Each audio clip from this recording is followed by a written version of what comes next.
Strays and Wanderers, and welcome to episode 1 of season 2 of A War of Fang and Fur. I'm Cameron Holt, I'll be your dungeon master for the evening. I'm joined, as always, by the intrepid Arcana crew. Yay! Season 2. We ended last season as our heroes, those who survived, were captured, and I think we're pretty much gonna hop right in. There's buzzing in the air from distant locusts, as well as the crowd within the Oakreach castle town, waiting with bated breath. There's a much different atmosphere than the last time that we were here during the Tournament of Champions. It's overcast and gray, and there's a buzzing amongst the crowd, but it's very dour mood. Some people seem excited that they've come for this spectacle. Others seem nervous or even upset at what they're about to witness. We see the exact same tournament field where the High King was unknowingly slain by Prince Skjol Beetlebane, but it is now outfitted with wooden gallows. 3 figures stand atop the wooden gallows. At the center, a vulture, and to either side, a horned frog and a black bear, all in black hoods. They stand as executioners, with wicked-looking axes of black steel at their sides. Inside of the gates, separated from the crowd and kind of holding them back if necessary, is a retinue of 7 hyenas that stand guard in the livery of King Regent Bristlebeard in their black and gold. And the High King Regent himself, Bristlebeard, stands in the royal box, keeping watch from above, flanked on either side by royal guardsmen. 6 prisoners are led in manacles from beneath the stands. A whimpering pug. Oh. A sickly-looking coyote. A fennec fox standing proud. A cheetah missing his left paw and ear. Oh no. You son of a bitch. You can get your man! And finally, Queen Azalea Heartfire and her brother-in-law, Prince Fenrisulfa Greatshield of House Luporell.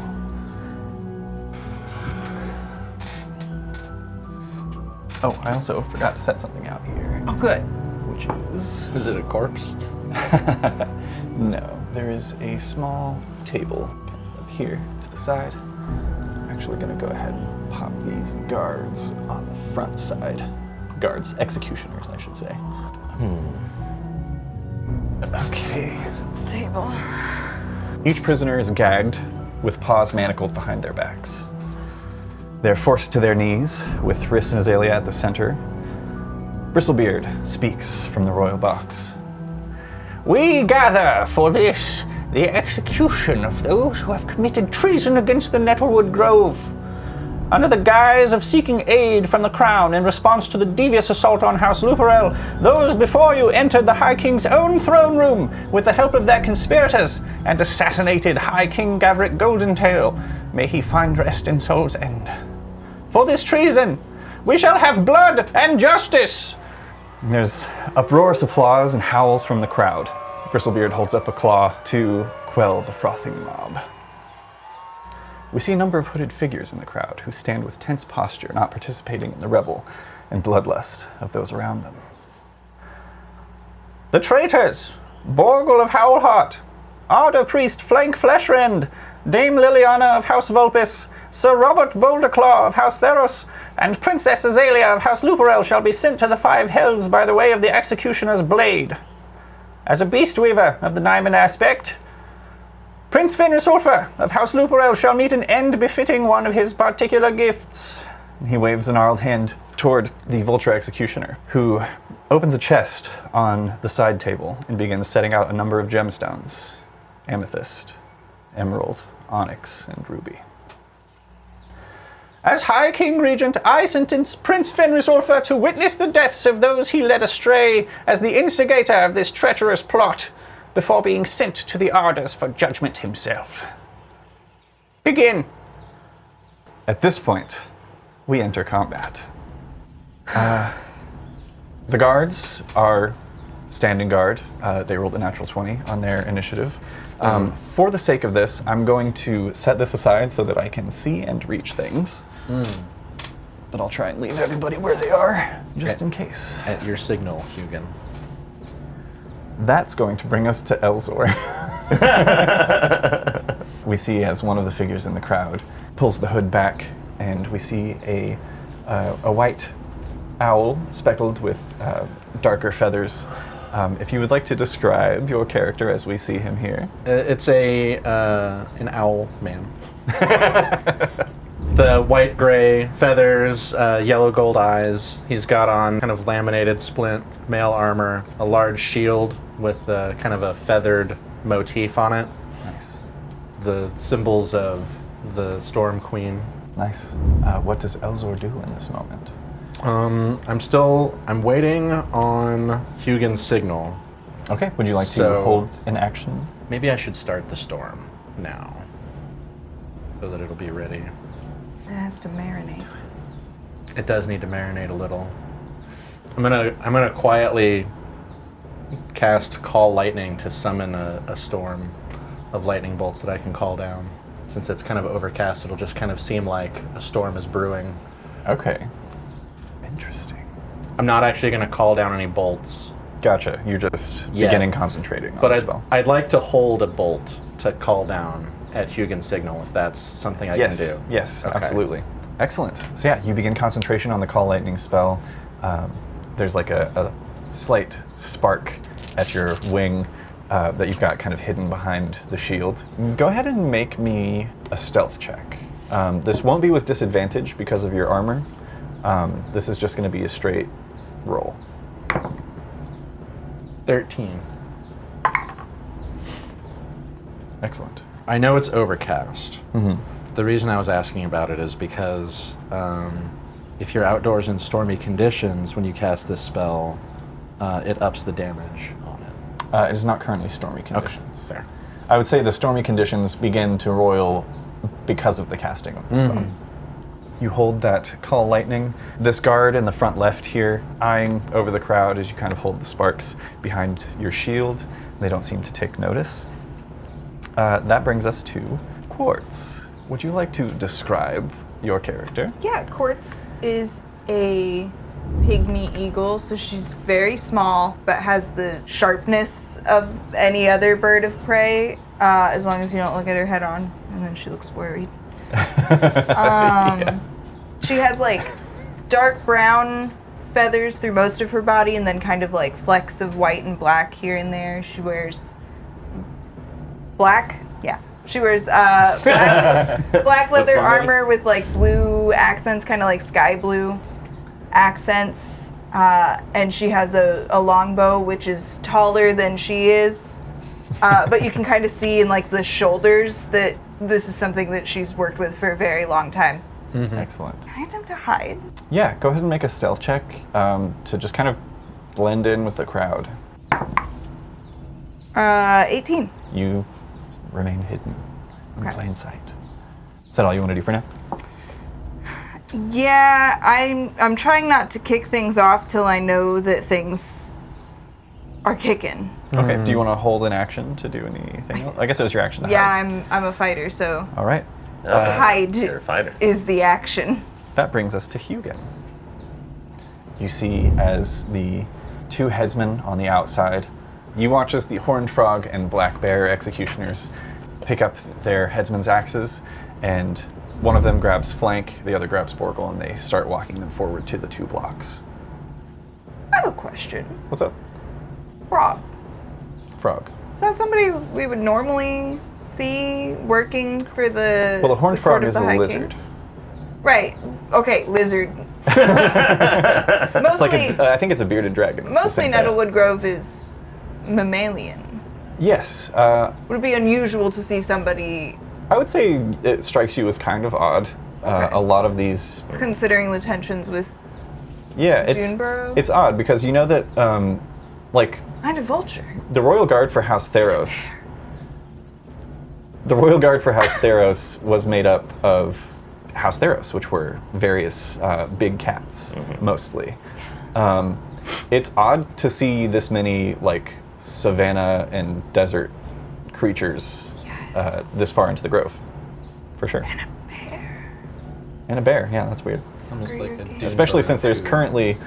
currently a civil war roiling in the Nettlewood Grove because of the actions of House Arctos against House Luporell and House Luporell's fall, where the Bleachwood Holt has closed off its borders, Vale Hollow has done the same, and there's actually a lot of skirmishes happening between Vale Hollow, who was closely allied by marriage of Azalea to Skill Beetlebane, now sharing a border with House Arctos, who, it should also be noted, House Arctos is on that border between basically the rest of the Nettlewood Grove and the place the birds are from. Willow Nest? Willow Nest, Yeah. thank you, to the north.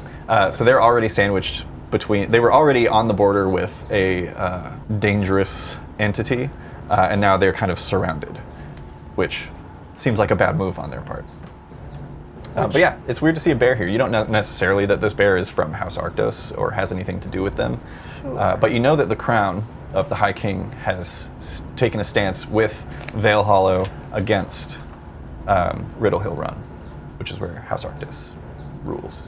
We also know that Bleachwood Holt closed their borders prior to all of this happening, too. Yes, Bleachwood Holt closed their borders like months ago. Can I get, like, a lay of the land? I mean, it's a trap, obviously. So I think I'm looking for whether or not I can detect what that trap is. Is there, like... Make a perception check. Any danger in the crowd? Come on. You roll a 1. That's a 4. Okay. But, yeah, perception is +6. It's only a 10. This setup alone feels like a very effective trap.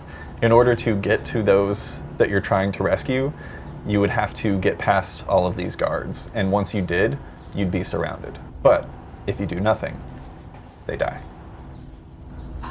Okay. Welcome back to Farallorn, everyone. This is going to take forever because I, need to weigh out all of the things that... It's the great part about editing. Yeah. Yeah. Would my passive perception or insight give me any clues as to who is involved in the trap? Like she was. I'll say as a free action, you can make a perception check out of turn. Since no one has acted, we're not technically in combat right now. 23.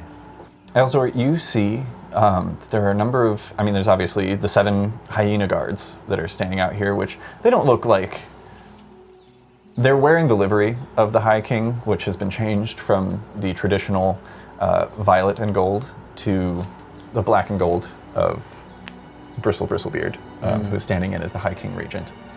But they don't look like as dangerous as the Royal Guardsmen that you know. Like, even Sir Rob, standing up on the block, looks to be in much... There's not a single backab to be seen on these guys. Gotcha. However, you do clock with that. I'm going to tell you 2 things. I'm going to tell you something bad and something potentially good, potentially worse. Okay. The bad thing that you clock is standing sort of in this area beneath the stands where normally royalty would be, but now you see there's just a number of guards. No nobility have been invited to the stands. It's just the royal box, basically, surrounded by guardsmen. But standing beneath it, where the challengers would have entered during the Tournament of Champions, you do see a royal guardsman. I'm going to say on that roll, you even recognize who this person is. This is Sir Bjorn Tuskley, who is a particularly thick water buffalo, seemingly kind of standing at the ready to emerge should anything happen. The thing that could go either way. You recognize, kind of like scanning the area and scanning the crowd to see if there are any threats among the crowd as well. You see a figure that you're kind of surprised you missed at first. He's wearing a hood over his head, but his large snout sticks out from it, and it just kind of like barely drapes over his shoulders. You see Brass Bandalar, the hippo of Doonborough, standing in the crowd, right there, actually. You're not sure if that's good for you or bad for you, but he is present, and he seems tense. Hugin, what do you do, if anything? I want to cause a distraction. Okay. Would that be the signal that we agreed on earlier, or no? I think so. Yeah. Okay. I think that they know that I'm going to show up anyways, and I think that they're expecting me to use my magic to get up there. So I think I'm just going to, I'm like in commoner's clothes, but with a hood up, trying to conceal my identity while I was in the crowd. The water buffalo guardsman would be standing here, but I will say that Elzor is the only one who has noticed them as Right. as of There's now. good old brass right there. Yeah. I mean, he could be here to help. Yeah, fuck that guy. He wanted to win, but like, I don't know if he would stand for what's happened to us. True.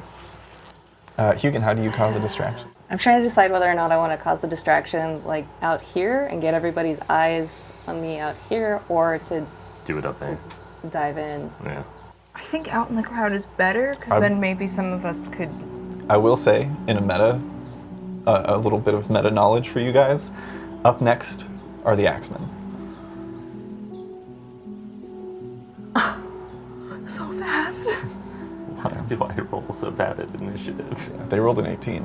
Yeah, I'm gonna bamf up there and Okay. Let's see what 30 feet looks like. 30 feet. oh So man, so I can't even get Go to jump up? it. No, you run. can You've got movement. you can move first if you'd like. You can vault over that and run and teleport. Should be putting my hands over my mic like that. Yeah. So if what would it take to jump over this?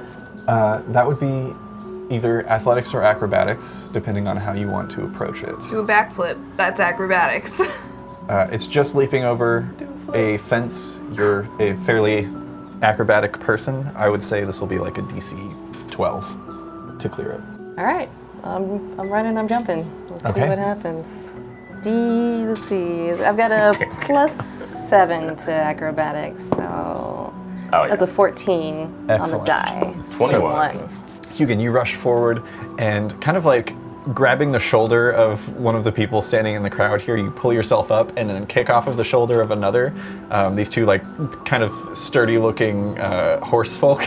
As you like jump and kick off of them, you leap up on top of the fence and jump through the air. What is your strength score? It's 10 +0. 10? Excellent. So yeah, you go 5 feet to here, which doesn't cost you any extra no. movement. That you leap up and jump, which gets you 10 feet out, and then Amethyst Gem Soul kicks in, gets you just to the edge here with 30 feet. So I'm not able to like vamp above him, drop down on him. I think 30 feet just gets you to the edge from 10 feet out from the fence. All right, I'll take it. That's a bonus action to Misty Step. Is he technically flanked? No. They're not in combat? Yeah, the prisoners are not threatening because their hands are tied. They're gagged and manacled. Well, I just have to try to attack with this Lance's rapier. Oh. You grab the decorated hilt depicting his, with the kind of like basket guard that depicts his men that fought and died alongside him.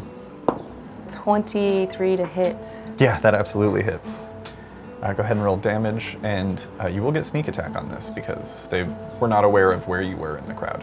Oh, okay. Hell yeah. Also, you know, 46. appearing from The sky. violet mist. It's quite surprising. Listen, that fucking armadillo is next after I get my He's not family even back. here, right? He's up on his. He's up in the stands. Yeah. Mmm. Oh, damn, that's a lot of ones on those d6s. Oh. That's alright. Still 24 points of damage. Nice. Yeah, that is nothing to scoff at. This also triggers Elzor's held action. Are these guys, like, if I hit a point between them, would they be within 5 feet of that point? Or are they... Yes. Okay. Fuck yeah. So I'm going to bring down... Although, I will say, let me go ahead and adjust this guy like I did the other. Borgle would also be within Oh, range. son of a biscuit. Okay, then I'm going to do it between these two guys. Flank is And there. hit flank. Flank is there.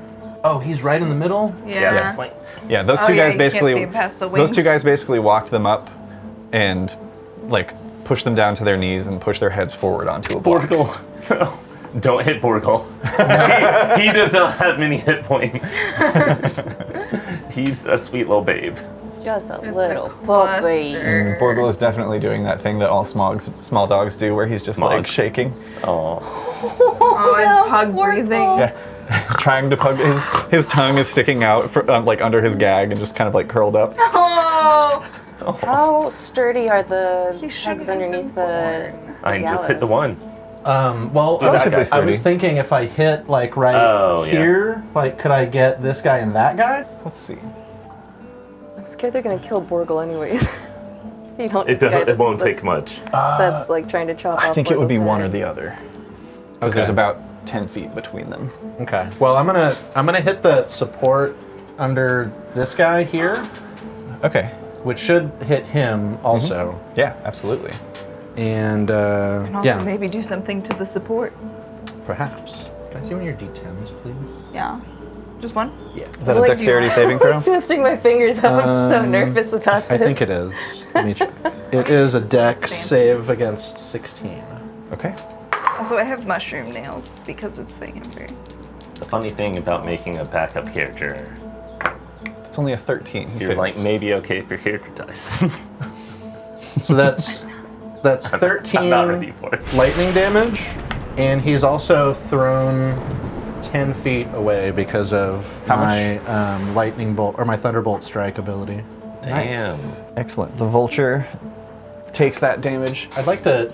It says away from me, but Yeah. does that mean away from where the lightning strike is, or can it be like whatever direction I want? I mean- he gets thrown. I mean, I don't think it would be whatever direction you want. I think that would be away from the strike, which would have happened like directly in front of him because he wasn't like standing at the edge, you know. It's 15 feet? 10 feet. 10 feet. Okay, yeah, he gets blown back to the prisoners. Excellent. That's Elzor's held action. Hugin, you've used your action. Is there, and your bonus action, are you staying put? Yeah, there's nothing else I can do, right? I can't interact with an object or anything. You could. You are right next to the table that has 4 gem souls on it. That's kind of what I was thinking, is what if I can grab that gem soul and shove it into the wound of the guard. I would say that would require an attack roll. Okay. But you could grab the Grab one. gemstone and be ready to do that on your next turn. It doesn't make a huge difference because, well, actually, Or you Well, can just yeah, give no. them all over. There's 4 out there, or how many? there's 4 because you already have 1 I have inside one. you. Yeah. There's not really a huge benefit to using a free action on this turn to grab it, other than the fact that if somebody moves them before your next turn, you wouldn't have that option. Okay, yeah, I'm gonna grab one off the table then. Okay, roll a d4. Fun. Ow, ow, On a ow, 2 ow, or ow, a these are 3, so you grab quirky. 1. Oddly enough, you grab an amethyst off of the table. Has anyone ever doubled up on the same gemstone? What would that do? I would say you're not sure historically if that's happened. You know that there are historical cases of people using multiples of different kinds, but you don't know what multiples of the same kind would do. Excellent. That brings us to the axemen. Bad. Bristlebeard calls Oracle. out, "Continue!" And the 2 axemen swing their axes and behead Borgle and Flank. Oh my god. Fucking hell. You're not even a good guy. That brings us to another figure who is present here with our hopeful heroes to rescue the prisoners is technically Lady Ash of House Vulpus, sister of Dame Liliana. First off, gonna go into a rage with the bonus action. I went into a rage. when you just did that. Oracle! Out of all of babe. us, he should have survived. You could have killed everyone else. Oh no. Okay, My poor goal. Poor Gold. my poor. Flank was cool as hell too, but Porgle's just a sweet babe. I You just lost want Flank once, and he came back. Okay, let's see. Ash rushes forward 10 feet and does a similar thing to Hugin and is going to leap. What's your strength ability? Oh, damn, 20. Hell yeah, dog. Damn. She's strong. as She shit. soars over top this guard. Yeah, fuck that. Who needs him? It's 20 feet out from here. Kick him on your way. That's so far. Lands. Cool as hell. He is going to swipe up through the air at her, kind of unsheathing his sword. Let's see if he hits. With his attack of opportunity, that is only a 13, which does not hit Ash. Who, like, as she's doing this, like, aerial leap, and, like, she jumps off of the fence and, like, goes legs overhead and is, like, spinning in a straight line, and at the same time parries the sword that reaches up to slash at her, lands in a 3-point stance, and then is going to use the remaining movement. That's only 15 feet. I'm going to make another athletics check. I'm going to say this is going to be DC 15. On a success, that 20 feet of movement is not going to be pulled from her movement speed. Natural 16 plus 5 Hell does it. yeah. She's going to rush forward and get to here. And then she's going to use her action to dash. Hell yeah. 5, 10, 15, 20. Action surge. Nice. Yes. Grab a girly. Grab a girly. The girly is me. 25, 30. She's going to go for her sister. I mean, I'm so surprised. Whoa. Gonna figure that one out. She knows that Dame Liliana is next in line to be executed, and that these people aren't fucking around. She's gonna make an attack roll on Liliana's manacles. She pulls a long sword from her sheath. Actually, she's already got it out from when she parried, and she's just gonna swing down. Nice. So 23 will definitely hit some manacles. Two-handed for sure. I'm gonna say 12 points of damage is more than enough to break the chains binding Dame Liliana.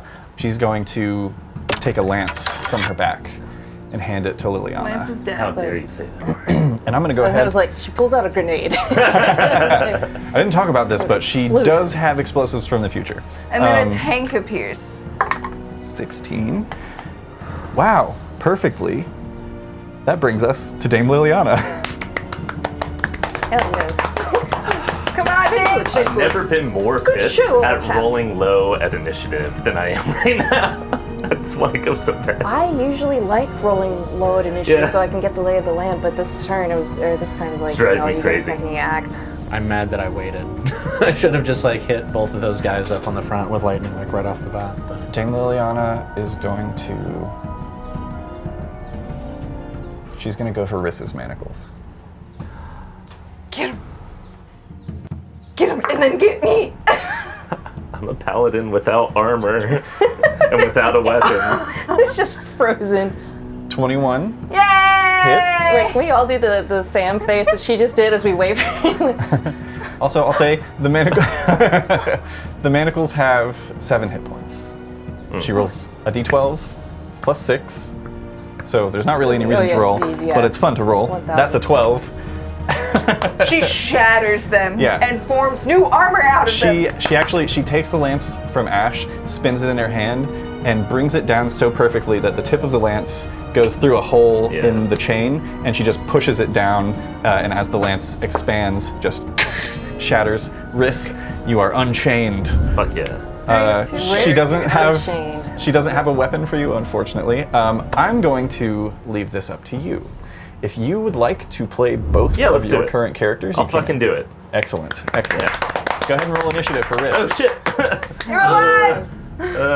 Are the people up there, the prisoners? They look injured. I think that's That was 3. the I'm pretty most- sure his is -1. I'm almost certain. I don't even need to look it up. That is the most Josh fucking roll. You're free! Oh. He passes out, pees himself. I would say, yeah, this is the first time. I Even though roll well when I need to, Yeah. guys. Initiative is fine. even though it's overcast and like the clouds are beginning to kind of churn and roil and darken overhead, this is the first time you've seen anything akin to sunlight in the last 7-8 days. You're like taken aback, and suddenly you feel your chains go lax, and your paws come free. We'll get to Riss's turn in a moment, but for now, Scratch my nose. that is Dame Liliana's first attack. with her second attack. Oh, hell yeah. She's gonna. Oh, what does she do? I'm gonna roll a d20. This is gonna be a luck check. On an 11 or higher, she's going to try and free one of her other companions that's manacled up here. On a 10 or lower, she's going to attack the axeman in front of her. That's a 7. She steps forward and is going to make a lance attack on the bearded dragon. Natural 1. She made the wrong choice. But better than her rolling a natural 1 on trying to free one of you and stabbing you instead. Yeah. She swipes out with the lance, but the guard kind of like steps to the side. These axemen seem very well trained. Yeah, look They at were them. obviously prepared for something like this to potentially go down, so they didn't want just, your typical, I swing an axe and they're dead, to be up here. These are some trained warriors. That ends Dame Liliana's turn and brings us to Brass Bandalar. As all of this begins and there's a ruckus and Bristlebeard is yelling orders from his tent up above, a sound cuts across the entire crowd through the crack of thunder and all of this ruckus that has begun, the jeering and cheering and now yells that are kind of breaking out amongst the crowd. It's just a deep bellowing, oh, this is better than I thought it would be. And he's going to rush forward. I'm gonna say Brass Bandalar doesn't even have to roll. He just steps over the fence, and he's gonna rush this I guy. thought he He would doesn't go through barrel it. through Just it. Kool-Aid like Man through it. Oh yeah, sure, Kool-Aid for Man flavor, style. absolutely. Because this is actually.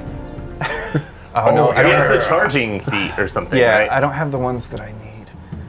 I have some wire cutters. I could take this fence down, but I We don't want to leave understand. the room. We know what's up. He busts Well, you through. can always do that in posts. I feel like having a cool shot of If there's one thing I'm not gonna do, it's that. If there's one thing I'm not gonna do, it's visual effects I on can tear minis. up some black paper and put it around there for rubble if you want. Hey, if you want to see cool shit like that, sign up for our Patreon. Please. So we can hire someone else to edit the show. That's definitely 20 feet in a straight line. He's going to use his head first charge as he rushes forward. And that guard needs to make a strength saving throw. Ow. Also, Sam, just make a strength save. That's only an 8. Don't make me like Brass Bandalar. That's only an 8. That fails. So he takes. Get dead. Sure was a character arc for having charged so straightly into that person. It's a prison break! Rushes forward, slams his hippo head into that guard, who then falls prone. Nice. That's just a thing that he does. That's not an action. So that's cool. Excellent. Then he's going to go ahead and make his multi-attack. With advantage. Yeah, pulls out a longsword and is going to make 2 attacks with advantage on the downed guard. Not great for the first one. That is only 13, which doesn't hit. Much better for the second one, which does hit. Definitely wielding it with 2 hands. 8 points of damage. Boom, that guard's looking rough. That is Brass Bandalar's turn, and that brings us to Bristlebeard. Good lord. Sir Tuskley, we have her in our grasp. Kill the bird. After that, he motions his intent on the gallows and calls out, Proceed with Fenris Ulfa's execution. that brings us to the vulture. 5, 10, 15, I think, to there. He's not shooketh? Sure. you want me yeah, to he got clear the blasted body back, but just also for- welcome to D&D combat. He got moved and now he's fine. You want me to move body or no? No, because he's just rushing up here. He's going to grab the onyx, and then he's going to Good lord. Another question. move on back. Since I hit the support earlier, when he walks on it, does it have a chance to collapse? Make a luck check. You want a 17 or higher. Wow. That's cocked. Is But it? I would- It is. Yeah. Okay. Taunting me. Matthew! Skit! It was cocked on a 17 earlier. Yeah, and then it went to 16. Oh. I should just. Ooh. Yeah? Yeah, no, it's good. He rushes over, scoops up the onyx, rushes back. Riss, you are no longer manacled, so this is going to be harder for him to do. but you do have several cuts across your chest that have been implemented during your torturing period. He's going to reach out with a feathered wing and kind of like pull one open and try and stick the gem soul in. This is going to be opposed athletics checks. Was he ever within 5 feet of me?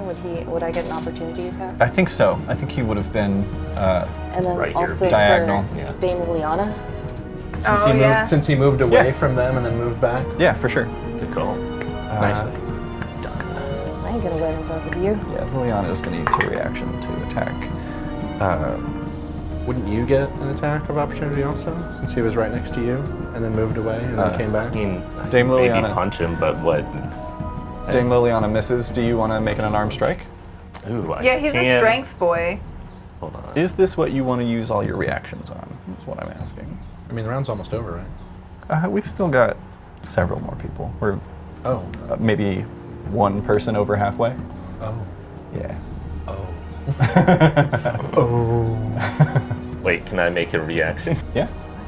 Because I'm Warcaster. Yeah. Can I cast Command? You can. Okay. What type of save is that? That is DC 15 Wisdom.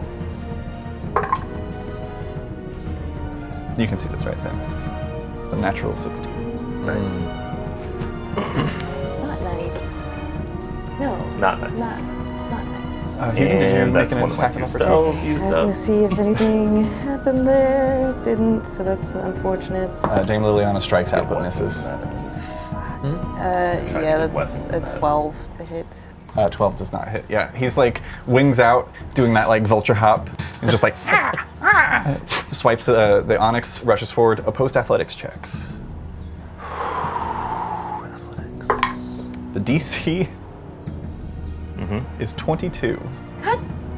Damn it, Cameron! I really like these dice you got me. Hey, I'm +7 athletics though, so Yeah. it's one thing I'm good at. Yeah. Wait, are those the dice you rolled initiative with? Hey, don't worry about it. 11.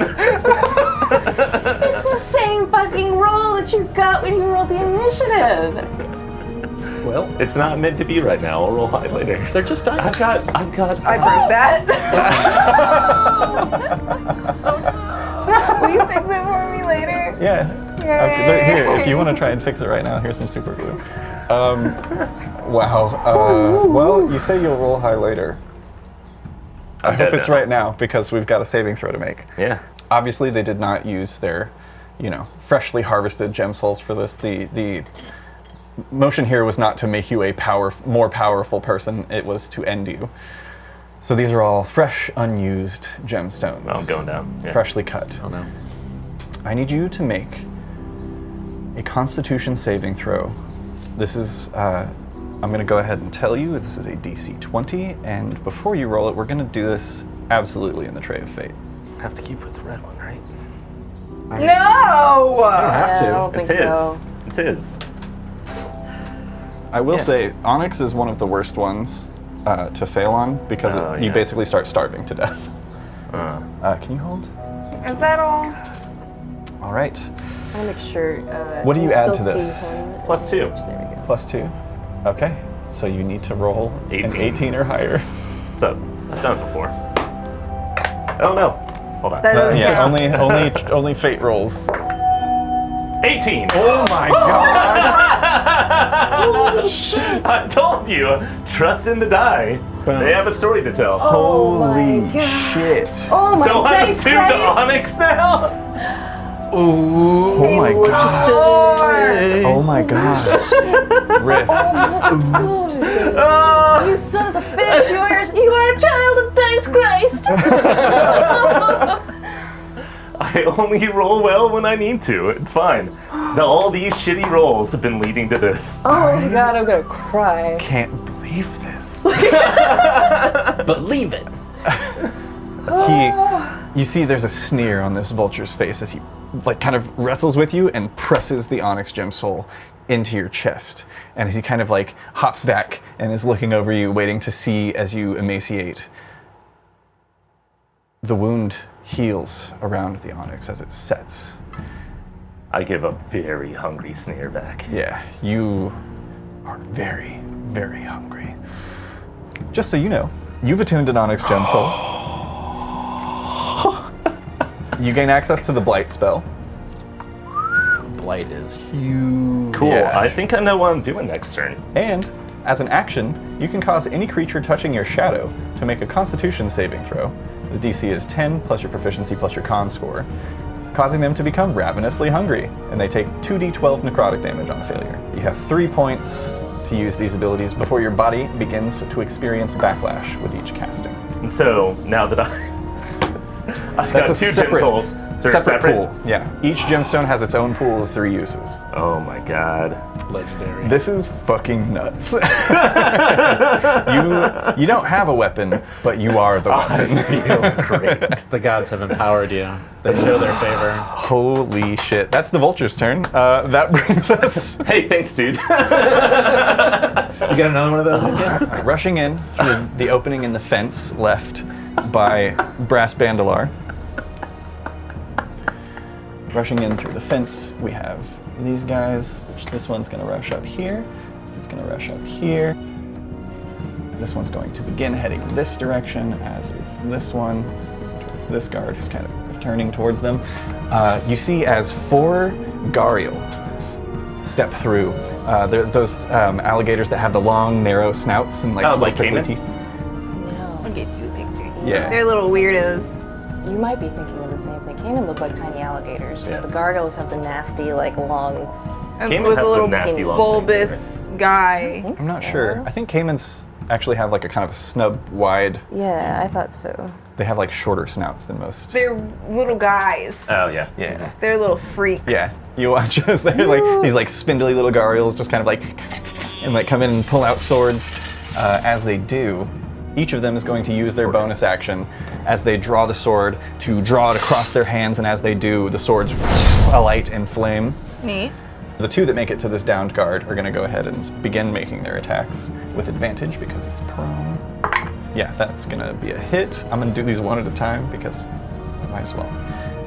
I think I 7. rolled an 18 the first time that I tuned the one, Oh, right. too. Just fucking one up. Wasn't that 20? Oh, it was, yeah. The first one slashes down, 12 points of damage, decapitates that hyena on the ground. Hell yeah. This one, seeing that, is going to start heading this way. Actually, no, he's going to start heading this way towards this next guard over here. This one takes his first attack, also begins heading that direction. This one's going to go action to dash to get up in this guy's business. This one's going to action to dash. Nice. To get right here. Heading towards the gallows. That brings us to another figure hiding amongst the crowd. Pockle. Josh, do you want to describe your other character? Yeah. So, Pockle is a possum. Yeah, he's wearing very earth-toned kind of robes, maybe overset some armor, you don't know. Has like a split cloak that's wrapped around him and split in the behind. He's got a large sack of lumpy things on his side and some cloth held in his hand. If you were to look closely, you'd maybe think he has the things, please.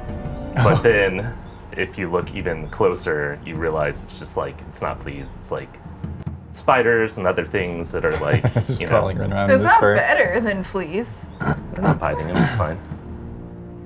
Excellent. What does Pockle do? So, question, since this is like we're obviously doing a surprise attack, or not surprise, but like, we plan this out. Would I have any uses of Magic Stone already prepared? Yes, 100%. I want to do it now. I want to do it now. Bristlebeard's just like, his brow is furrowed and he looks furious as these random fucking alligators with flaming swords appear, and giant hippo is taking down guardsmen. Riss is free and seems to have attuned a second gem soul.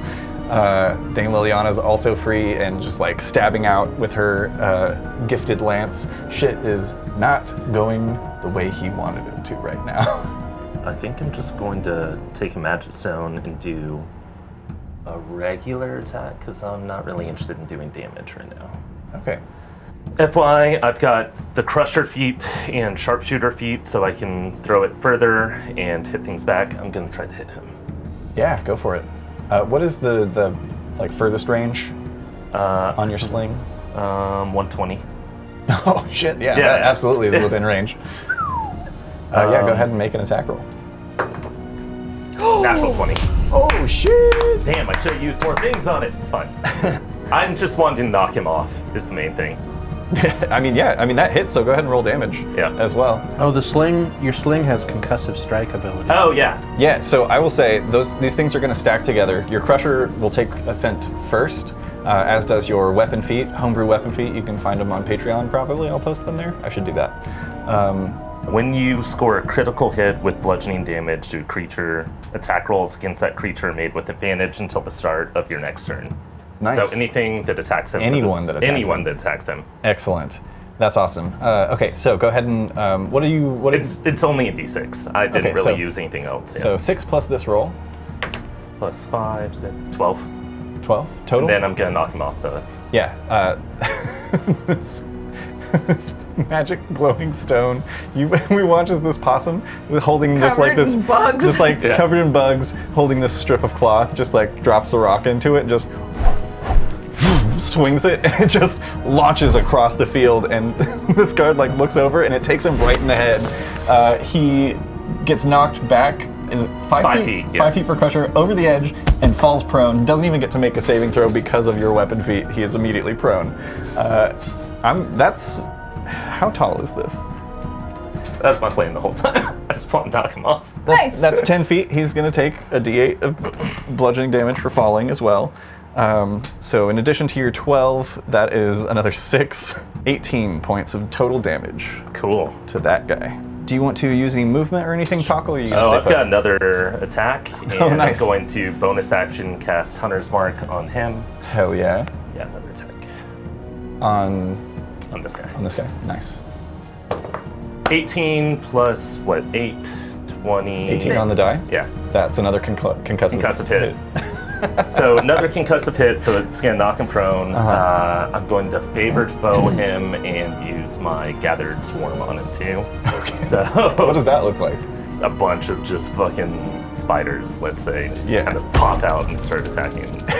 Yeah, this one, it looks like a rock, and as it flies through the air, it actually cracks. And if I may, Yeah. It cracks open, and you see this little like geode of harmless quartz inside, unusable as a gem soul, but. Accompanying it are just a host of tiny little spiderlings that begin carrying his body, I believe. Incredible. Go ahead and roll damage for that guy. So D6 for weapon, D6 for favored foe, D6 for Hunter's Mark, and D6 for gathered swarm. For spiders. 1d6 spider damage. Hell yeah, Paco. Woo! 10, 16, 25. Damn. Incredible. I like this character. That is more than half of his remaining hit points. So not only does he take the rock to the head and fall backwards 5 feet behind where he was standing, I also need to pull up my mortal wounds. Go ahead and roll 2d10 for me. Like, 2 6s. 12. I'm going to say because of your weapon feat, you don't have to roll for the body part. He takes a dent above his eye where like his skull fractures and pushes in on itself a bit, and it's going to be like that forever if he survives this. Hell yeah. Suck it, bitch. Bitch. Bitch. Yeah, that's my turn. Bitch. Excellent. cuck. Ending Pockle's turn brings us to Sir Bjorn Tuskly, Bring it on, come on. come on, Bjorn. Do the right thing. who Die. Dana, conscience. Oh no! appears. Amethyst? Yeah. Okay. Goodbye. Not goodbye. Oh, thank you. Very. 17 is definitely going to hit this wood.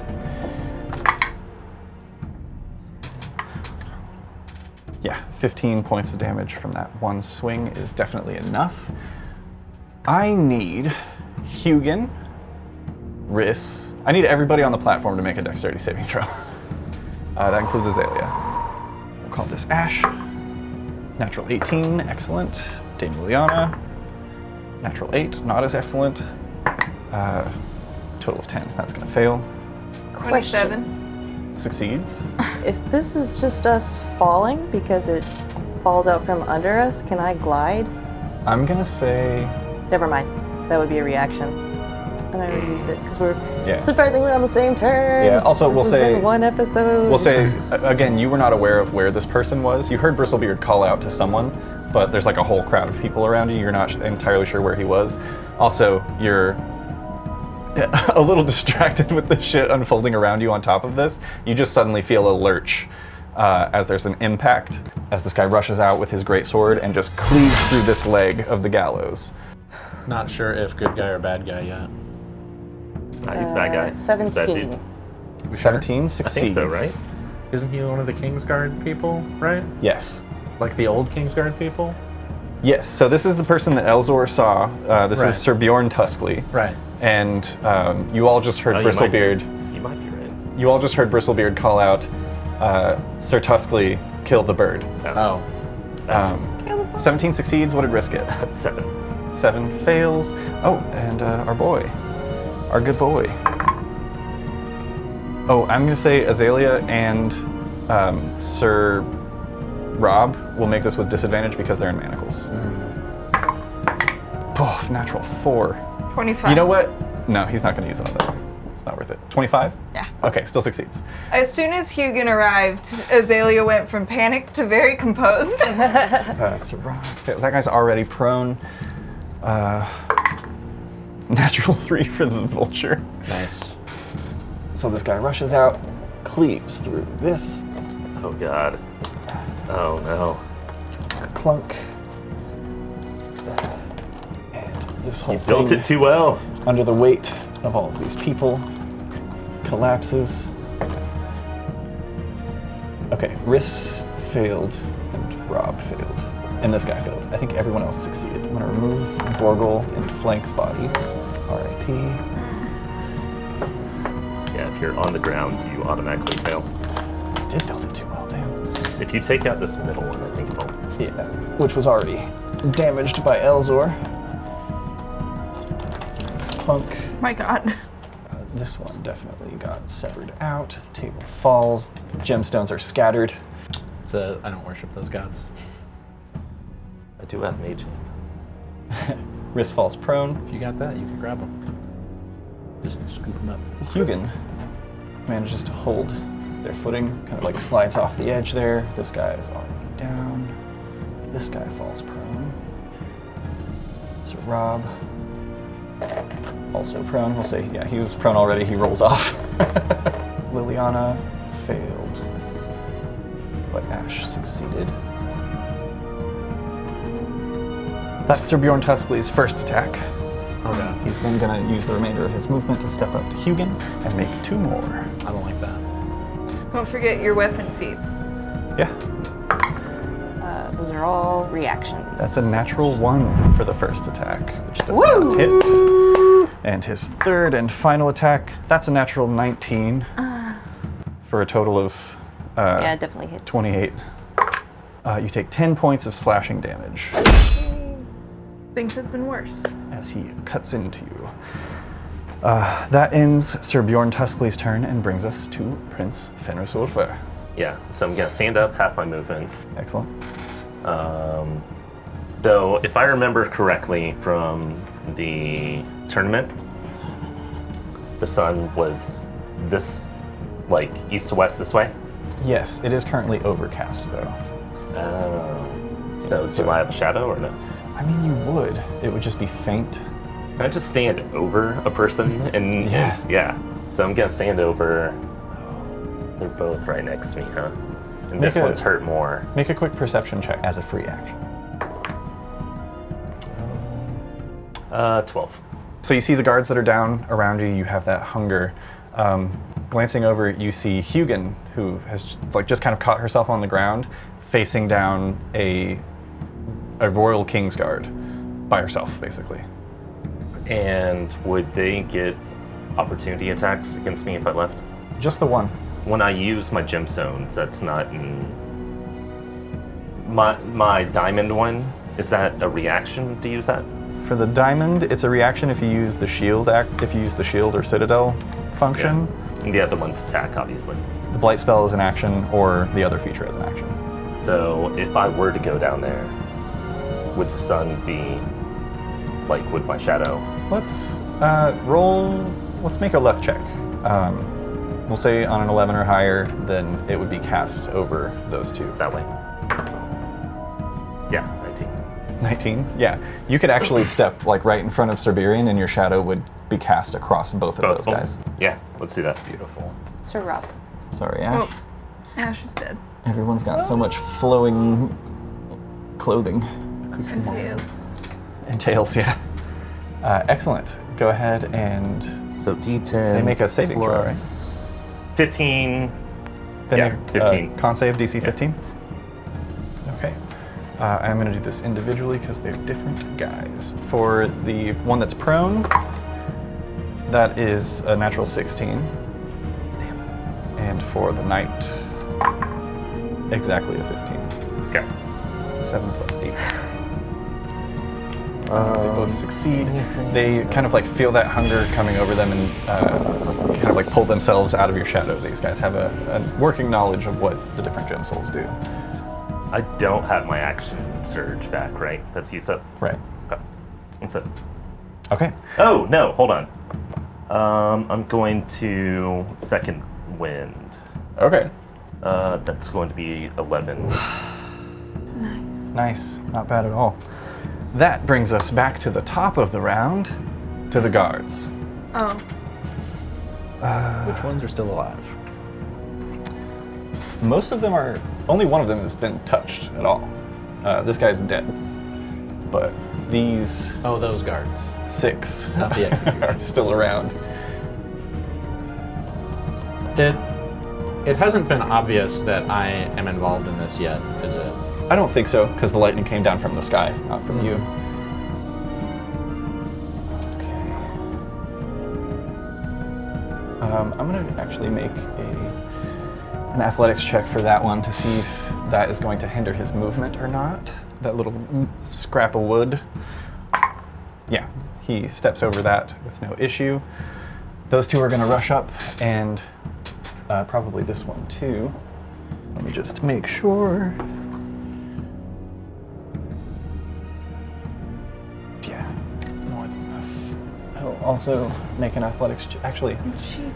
he doesn't even need to make an athletics check because he's got so much movement he can take the negative and still get there. These 3 guards are going to make their multi-attacks on Hugin with advantage because they're all surrounding you. Do I have What's to, crazy? if I were to try to deflect, is that something I can, It's a reaction to use your dagger. would that only work against a single Yes. attack? Okay. And can I see what the attacks are before? Like shield. Yeah, for sure. I'll give them to you one at a time. This is going to be 6 attacks total. Oh boy. The first one, not great. That is only a 7. Seriously. 15? Dirty 20 for the second. Yeah, I'm gonna. Oh, Citadel. Does it last the rest of the turn, right?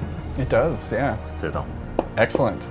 So you get +5 to your AC as this crystalline structure You can do forms that around to you. any of your allies within 30 feet. Oh, it's as many as I want? Is the deal? As many as that you can see, which I would say that this whole side Everyone of up the there? field is Yeah. this whole side of the field is covered because of Yeah. the way that the stage fell, but you And can get I don't everybody on know stage. all the other people coming in or whatever. So all sure. the people on the stage, yeah. Yeah, I think it's within what, 60 feet? 30 feet? It's within 30 feet. 30 makes 30 feet. sense. Okay, yeah, for sure. 60 So yeah, feet, really. you get Liliana, Ash, Azalea, Rob. Rob, and Hugin. Hugin. Yeah, excellent. So that brings your AC up to 20, right? It does. Okay, so that 20 still hits. In that case, You I'm gonna can do add your the dagger to- dagger to that one. Excellent. Yeah. Yeah, you parry that one. That's the first guy. Second guy is going to be, nope, that's only a 16. And an 8. And the final guy, 18 doesn't do it. And neither does a natural 11. Holy shit. Thank you. They all rush up and just Save you. against this diamond barrier that one of them actually strikes through it with his, pierces through right at a vertice with his sword, and you manage to get the dagger up and deflect it and kind of push yourself down into the corner as the rest continue attacking, and not one of them lands an attack on you. Fucking nuts. There's 3 more. What are they gonna do? What are they gonna do? They could perish.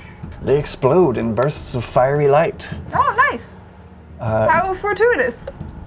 No. So confused who's good and bad right now. So many minis. Okay, yeah, this guy is on his way, and he goes 5 feet, 15, struggles over the fence, and only has 15, which is not very much. But he's kind of heading over towards this situation. This guy is gonna try to do the same, but better, and it's actually worse. 5, 10, 15, as they struggle, he falls. He can't stand up. I think he does have enough movement to get there, though. He can't flank, but they're both on that guy. Those 2 guards are gonna attack this Gariel that came in with their multi-attacks. Way better. That's a dirty 20 hits. That doesn't. Natural 20 for the second guard's first attack, and 3 for his second, but it's gonna be 6. Total of 15 points of damage to that Gariel. That is all of the remaining guards. That brings us to Elzor. Me? Yeah. So this is like a cluster of guards and that guy, that King's Guard that's attacking Hugan, right? That's all these 3 people are? Is Yeah. that correct? Yeah. Okay, so is there a Welcome point up. is there a point between 3 of them that's 5 feet, that all of them are within 5 feet, but that doesn't hit Hugan? Yes. Okay, cool. Yeah, directly in the center of them. Does it have to be a point you can see? Because you might have to move to get eyes on that. Yeah, come on. 30 feet this way. Let's go. Choose a point you can see under the cloud. So yeah, you will have to move walk this that direction. a little. I will say this crowd, unless you want to make either athletics or acrobatics, will be difficult terrain. Where do I have to get to see that point? You have to get at least to this orangutan drinking booze next to the kenku. That's This a one? panda. Yeah, Yeah, I guess I'll make an athletics check. go for it. This is going to be pretty low DC, DC 12, to just kind of push your way through the crowd. 11. So you have half movement. If you need, Didn't you bless yourself? No. Oh. if you need to measure, you've got 15 feet. Okay. I'll get over here. Yeah, perfect. So where can I see from here, I guess would be the question. Are these Actually, 3 yeah. baddies? These are 3 baddies, Now right? that I look at it, you could see from there. Okay, cool. I think that was exactly as far as you needed to go, actually. Okay. So I'm going to call it down right in between them to hit them, but not Hugan. Absolutely. And I'm also going to use my Channel Divinity Destructive Wrath on this strike to Nice. make it so it's max damage. Nice. Rad. So they just need to save, and if they don't save, they take 30 damage. Okay. Fuck yeah. The DC is what? 16. 16. The I first love one this nerd shit. rolls a 10 and fails. It's a natural 20 for the wolf in the cape. Okay. And the one that is portrayed by Orc, which is the beefier boy, that's a natural 18. He definitely succeeds. Okay, so the ones who save take half, which is 15. The one who didn't save takes 30, and all 3 of them are thrown 10 feet away. Hell yeah. Remind me, for this campaign, are we doing crits on saves give you no damage? Did we I decide don't know on if that? it ever came up. Yeah, I don't I know we decided that crit fails on magic I believe it are like a critical failure, yeah. yeah, which would argue that the other way would also. I be would the truth. assume. I'm cool Yeah. with that. Yeah. That's Okay. fine. Because then that is also true for us. Yeah. Okay, so that guard takes no damage because he crit, but the Panther one takes the full 30 points of damage Yeah. and dies. I want him turned to ash. You watch as he struggles to get over this fence, and he's like, I'm coming for you. It just explodes, and becomes ash, is gone. Elzor's just preening in the crowd. I love that we've done basically one turn and it's already ended up like this. Insane. Landscape. Okay, do these Turn two 1, guys, turn 2. The chaos that has occurred. even if they save, do they get knocked 10 feet? Anyone that took damage, so... Oh, okay. Okay, so this guy Just- does get knocked 10 feet, but he can't move 10 feet because that would just plow him into Hugin and his allies. Well, he goes backwards from Elzor 10 feet. No, it'd be He goes from from the the strike, which was Yeah. behind him, so Oh. I guess technically it would push him this way. Up What's up, onto dude? there. Get wrecked. Would that provoke an attack of opportunity from anybody nearby him?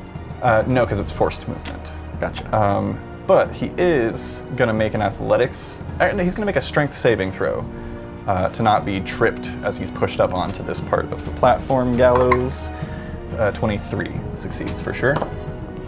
So he doesn't fall prone, but he is pushed up there and is now kind of technically flanked between Hugin and Riss, and is once again within Riss's shadow. Nice. Ooh. Anything else you want to do on your turn, Elzor?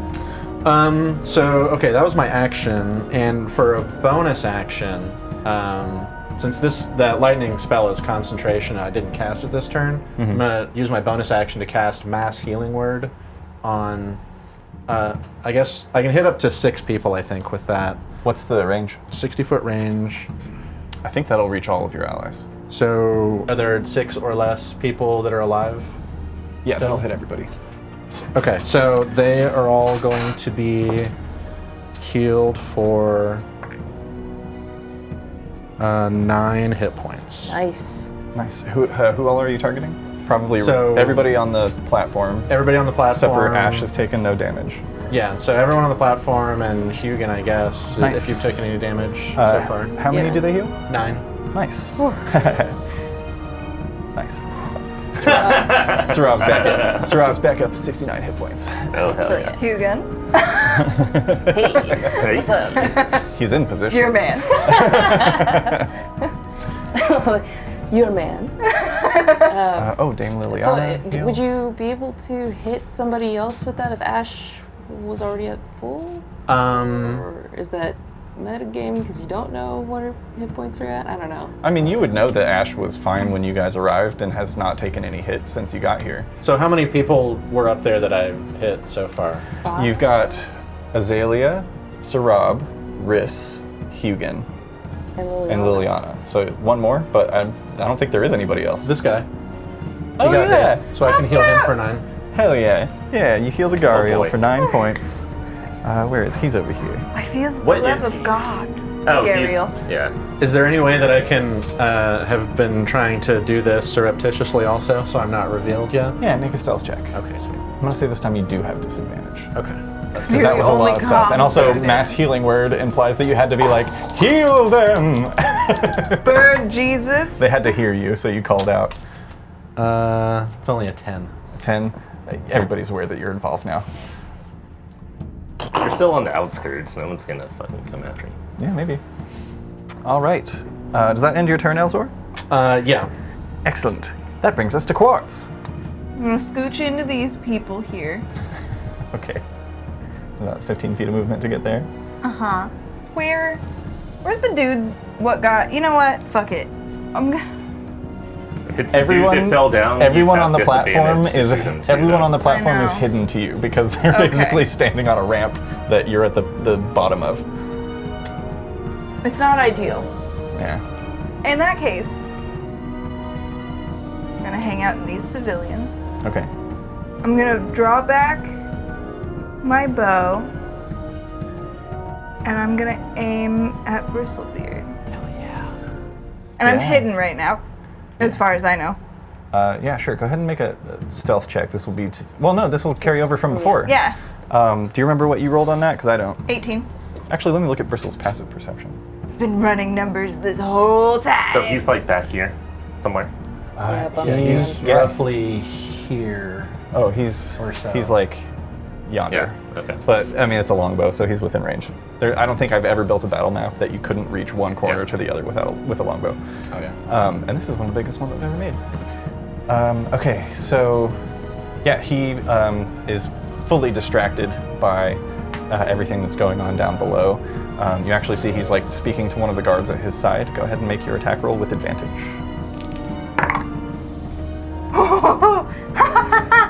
That reaction. That's a 27, and I would like to make that a shadow arrow.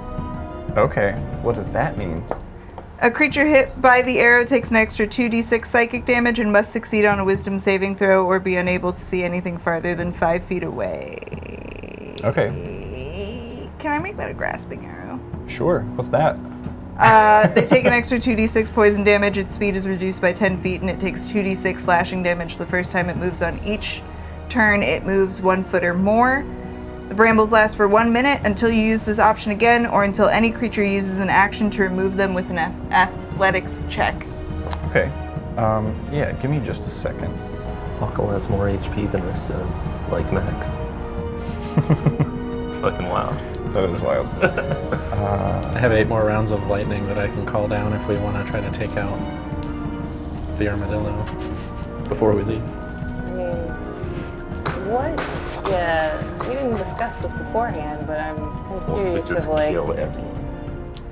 We that- are in the middle of a giant city, though. That's true. I don't know that it was the plan to kill all of the guards. I feel No. like it was to grab Just you guys enough and to go. get gone. But things don't always work out how we plan. There's So a we have to saving kill throw everyone? involved, right? Is that what you're saying? Not on grasping arrow. Okay. Unless he on the tries wrong to side. remove it with an athletics check. I'm Okay. just wondering if like that Yeah. should be Go ahead and roll this damage. round and the next round's like 19 Roll. points of damage, 11 poison. He takes the arrow in the shoulder, and what does it look like? So the arrow that goes out is like made of brambles, and as it lands, it kind of like bursts out, and he's just kind of like wrapped in all these like thorny vines, and they're just like digging in. Excellent. If he moves a single foot, he will take 2d6 damage. Okay, good to know. I'm gonna action sword. Okay. Do you only have one attack? You should have two. I do have two. I'm not Dang. even gonna action surge yet. I'm gonna scooch the rest of the way to this corner. Make an athletics check to not have difficult terrain pushing through the crowd. Come on, fighter. 13. 13? The DC was 12, so yeah. Hey! I have a +0 to strong. It's all on the shoulders. Come on, fighter. From there, Only practical for pulling a bowstring. I can see some of these guys pretty much up until where Riss is standing. Yeah, I'll take your word for it. So the guy in the middle, but like right in front of Riss. That's the beef boy. Yeah, I'm gonna aim for him. Okay. That is a 27. 27 hits for sure. For sure. 9 points of piercing damage. Nice. What's that King's Guard's name again? Sir Bjorn Tuskley. That's Bjorn Tuskley? Okay, well, I'm gonna action surge. Okay. I'm gonna hit him again, and I'll go ahead and attempt to shadow arrow this guy. 21? 21 hits. Nice. So he takes an extra 2d6 psychic damage no matter what, and could I get a wisdom saving throw? So are you arcane archer? Is that- Does a 15 save? Yeah. Okay. I was hoping he was really stupid. He's not incredibly wise, but I rolled okay. That is 8 points of psychic damage, 5 points of piercing damage. 13 total? Yeah. Okay, good to know. Oh, and I get one more still. I usually play 8. wizards. Gotcha. 20? 20 hits. 10 points of Nice. piercing damage. Nice. Yeah, a slew of arrows just dart out from that side of the crowd as you quickly pull and release. A number of them stick straight into Sir Tuskley's back abs as he straightens out and flexes. Excellent. Ending Quartz's turn is going to bring us to Hugin. And just as a point, I'm just vibing amongst civilians. Sure, they know that you're there now. No, I understand that. That's why Yeah. I'm hanging out Gotcha. bunch of amongst the innocents. Gotcha, yeah. So they can kill me, but it's going to be bad PR. Yeah, we'll see if they care. plan was to just get our friends and go. Not everyone's free, though. Azalea and Sarab are still in manacles. So really the problem is just getting some clearance. Luckily, of all the people to be surrounded, it's good that it's you. You're like the only person here who has a free escape from that situation. Also, I'm flanking Sir Tuskley with Riss. Also, the Riss used his Citadel. Citadel, yes, thank you. Riss used Citadel on the guard's turn, which was the top of the round, so we still have until Riss's turn until that goes away. Which, it should be noted, that doesn't hinder your attacks. The diamond seems to kind of like meld around your body as you swipe through it. Yeah, I'm gonna sneak attack that son of a bitch. Yeah, go for Tuskley. Ooh, that's good, because that's a 19. 19 hits. Okay. 28 damage. Nice. How's he looking? He looks fine. Are you adding the +1 to your damage too? Oh, the I'm raid, not. yeah. So that would have been, what did I say? 27? I just removed another single hit point. He dies. No. He was fine. Wait, one more? Is that the end of your turn? No, because I'm kind of curious if I should just... You have another attack too, right? I can do an offhand attack. Yeah. That's a bonus action, though, isn't it? So you couldn't teleport and do it. Right. Yeah, so I kind of want You're kinda in Get that out of spot. there. Yeah. The thing is if I teleport behind Azalea, I don't have any other actions to, like, get her free. Yeah, I gotta get out of there. I'll disengage, and... I'm gonna rule that if you wanted to push the amethyst into someone, it would take a full action because it's gonna be opposed rolls versus an offhand attack, which is just kind of like slashing out with your offhand. That's interesting. It's a little more involved to find a wound and shove something in it than it is to just swipe. Cunning action, disengage, to get the fuck out of there. Okay. Where are you headed? That's what I think the only direction that you can go is towards me because you're I can't surrounded. move through those guys, huh? Yeah. But then you could go around. Yeah. Yeah, whatever I can do to keep close to as many of my companions as possible. Yeah. Where do you want to end up? As close to Ash as I can get, I think. I think you can get all the way there. Okay. Actually, well, make an athletics or acrobatics check to see if we can ignore the prone bodies as difficult terrain. 9 on the die, plus, you said acrobatics? Plus 7, so 16. 16? Yeah, easily enough. Your movement is not hindered as Hugin just kind of like cartwheels to like the open spaces between people's legs and arms, and you make it up basically right to Lady Azalea, and you disengaged, so no one gets an attack of opportunity against you. Would it be possible to get on the other side of Liliana then? Yeah. Okay, let's do that. Get up on that corner. Wait, hang on. Let me check. I was thinking Azalea.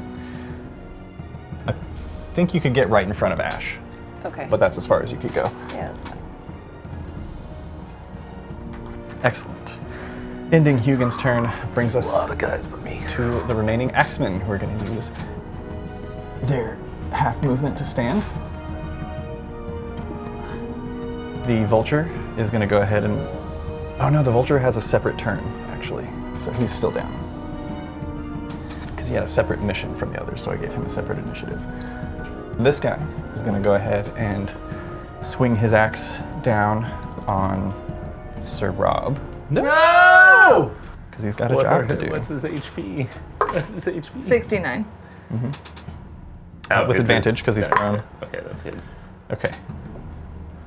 He healed a little bit with my mass heal. Also. He did. First attack misses.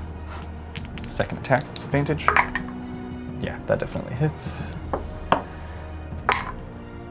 Wow, okay. There's nothing shittier than rolling a 1 on a d10 or a d12. It's good for us. Sure, right now it is. 4 points of damage to Sir Rob, who's like trying to roll out of the way and just takes a nick to his arm. The other one is gonna stand up over here. Almost forgot he was there. Yeah, he's gonna start hacking away with his axe. First one misses somehow. What's he Second one absolutely is going to hit. Is he hacking the stage? Yes. Hack the planet. His second attack is enough as he just kind of severs the rest of this and flattens out the stage. I need everybody who's on the stage, once again, to make a dexterity saving throw. Rude. Ka-clunk, that falls Don't. underneath. Don't fall right now. There's so many guys around me. That's going to be Azalea, Ash, Riss, and Keegan. Shit. And DC's what? Ooh, natural 1 for Ash. The DC for this one is going to be 15. That's an 18 for roll Hugin. 16 or higher. 13. Hugin stays upright, steadying yourself. Riss falls. One deck sucks, y'all. I have a plus 10 to dex and I still rolled a 13. This guy Or succeeds. a plus 5. I wouldn't know nothing about that. Yeah, that was his 2 attacks to bring the stage down. And he's going to use 15, well, he's got 15 feet of movement left. He's going to step up over Dame Liliana. At the end of the Executioner's turn, Sir Tuskley is going to use one of his legendary actions. Let me check how many this boy. takes. We gotta take this guy down.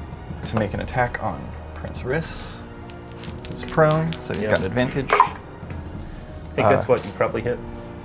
With a natural 19, 100% he hits. Yep. He looks down at Prince Riss and he's like, "Forgive me, but you are standing in the way of my duties to the crown." And he swings down with a great sword. You take 11 points of slashing damage. And that brings us to Ash, who is going to use half of her movement to stand from where she's fallen prone. Is she gonna stab that guy and give him a raging ash hole? Did Azalea fail her dexterity save just now for the fall? Okay, she's also fallen prone. Next to Sir Rob, she's going to expend one of her superiority die to do bait and switch. And she's going to swap places with Dame Liliana. Nice. She pulls her sister to safety. No action. That just happens. Rad. Nice. Swaps with her sister, and then she's gonna start laying into this guard, this executioner, I should say. I'm just gonna go ahead and make both her attacks at the same time. Both of those hit, for sure. For 22 points of damage Hell to yeah. that guard. And fuck it, she's gonna action surge. Actually, plus 4 damage to that attack because she's raging. Oh. You can see just like a little bit of spittle beginning to froth at the edges of her vulpine mouth as she looks up at this hyena and is just like, "Keep your damn paws off of my sister, you bastard!" She's gonna swing 2 more times. Nice. Get him. Get your stinking paws off me, you damn dirty hyena. 1 misses, 1 hits for another 10 points of damage. And that hyena is looking pretty rough. But still up for now. That is going to be Ash's whole turn. That is going to bring us to another legendary action from Sir Bjorn Tuskley to attack Prince Riss on the ground with advantage. I think I'm gonna die this turn. 16. Not if I can help it. There's a lot of people right by me. Yeah, 25 is definitely going to hit. But they're all ordered to get Hugin, not you. The only one ordered to get Hugin was Sir Tuskley. Oh. I thought And- he yelled And he's at coming for everyone. me. Yeah, basically he sees you raise this citadel around your friends, and he's like, that's going to be a problem for me. 14. 14? Better than 16. That's Ash's turn. That's going to Yeah. bring us to Dame Liliana, who's going to stand. Every attack's gonna hit. They have advantage on all of them. There's like 5 people around me. These guys go at the top of the order, though. So you still have your turn before they Hit do. for sure. Come on, Liliana. Show them what you got. Okay. But 8 is exactly what she needed. Sam, you can go ahead and roll initiative for Woohoo! Lady Azalea. Woohoo! Queen Azalea, I should say, unbeknownst to a lot of the people here, as once again, Dame Liliana just slides her lance through the manacle's chains and breaks your hands free. 21. Nice. Oh yeah, no, that puts you, I think, above the guards, actually. It puts me with Elzor. Oh, right. So right after the guards. Probably before me. Well, 'cause so your dex is the guards and probably Elzor both rolled a 21, but they have higher dex than Elzor does. So what is your dexterity ability score?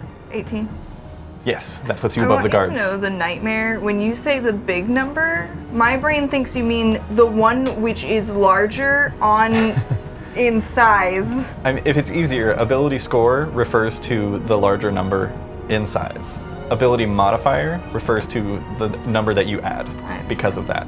I've Okay. been playing this game for 6 years.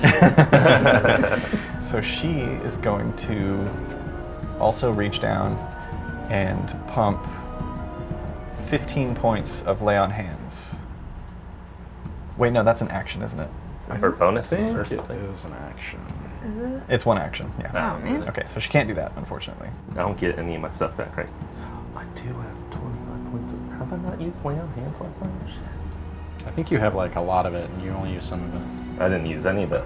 Yeah, he I hasn't wasn't long next to rested. anybody. Him and Azalea haven't long rested their characters since the last combat. But that last combat was so chaotic that I didn't get to heal anybody. yeah. Yeah, she doesn't really have any helpful bonus actions at the moment. So she's just that's gonna be Dame Liliana's turn. That's gonna bring us to Brass Bandalar. He rushes over and moves through his allies' spaces. That's more than 20 feet, so he's going to do another one of his little head bump bash boys. Head Technical bump term. bash, boy. Head first charge into this guard.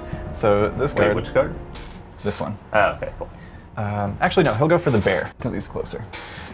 So that guard needs to make a strength saving throw, which he succeeds with a natural 16, is not knocked prone, and also doesn't take damage, unfortunately. Just kind of like sidestep as this huge hippo snout swipes up, but then he's going to go ahead and make his 2 longsword attacks. At the same time, dirty 20 and a 19 both hit. Nice. 26 points of damage. That guard dies. Yeah. We That's- get a death rattle. Neither of those were sounds that I necessarily would associate with dying. Really? Not even the first one? No. That better. The first one was kind of like teenage boy popping one for the first time.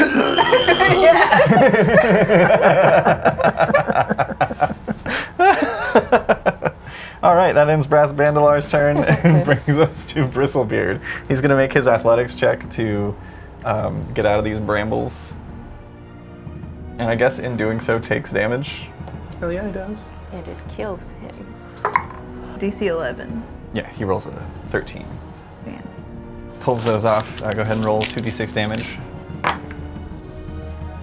3. Okay. Oh, he dies, right? Yeah.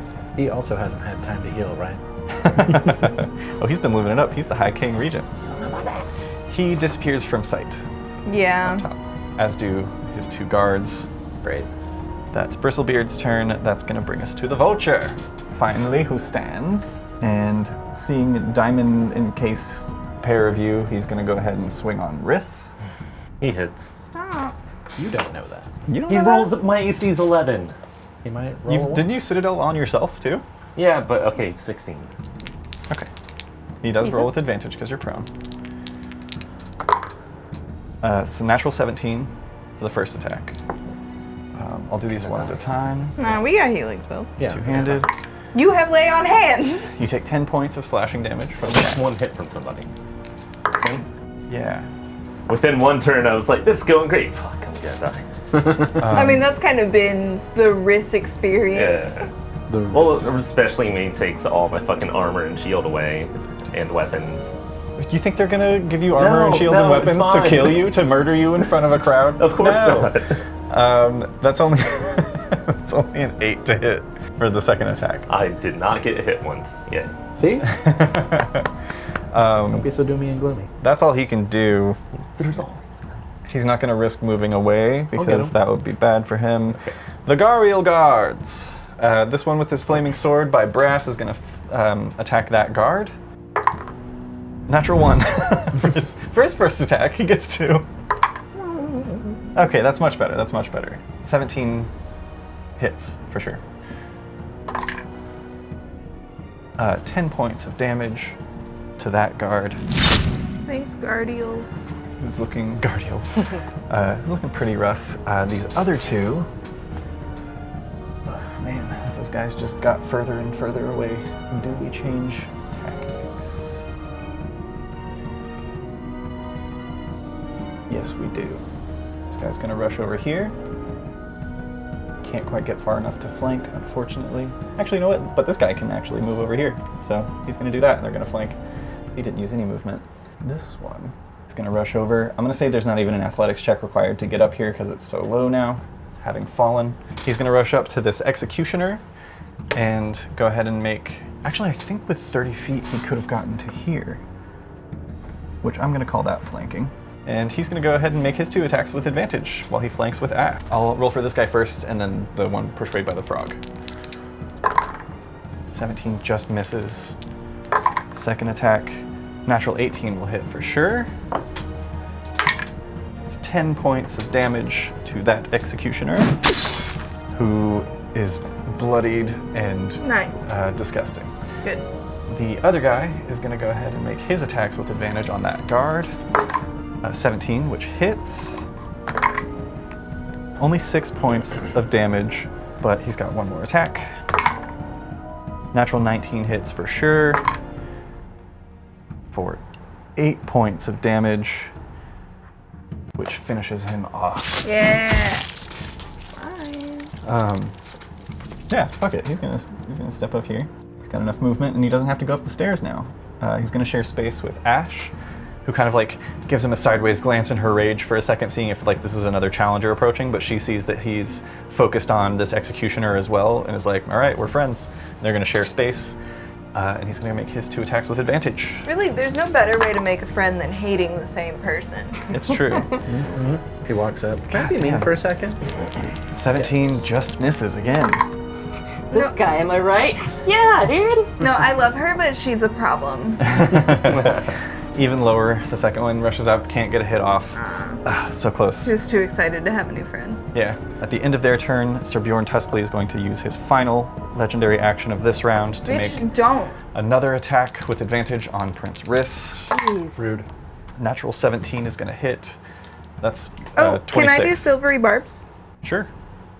Re-roll and use the lower roll. 17 is If what he you had rolled. advantage initially. Oh, This is a rule that I need to make. I'm going to rule that it would have advantage because it's re-rolling the attack, and the attack has advantage. So the first one was 26 to hit. Oh, he rolled a 17. Got it, not a 17. Yeah, natural 17. This one is only 19 to hit, so I don't think that hits with Citadel. It hits. It does? Because Yeah, I've he doesn't have any I don't armor. have Right. armor or anything. Gotcha. If I had armor, I'd have like 27 or 6 AC. Well, I guess I'll give the advantage. Not to me.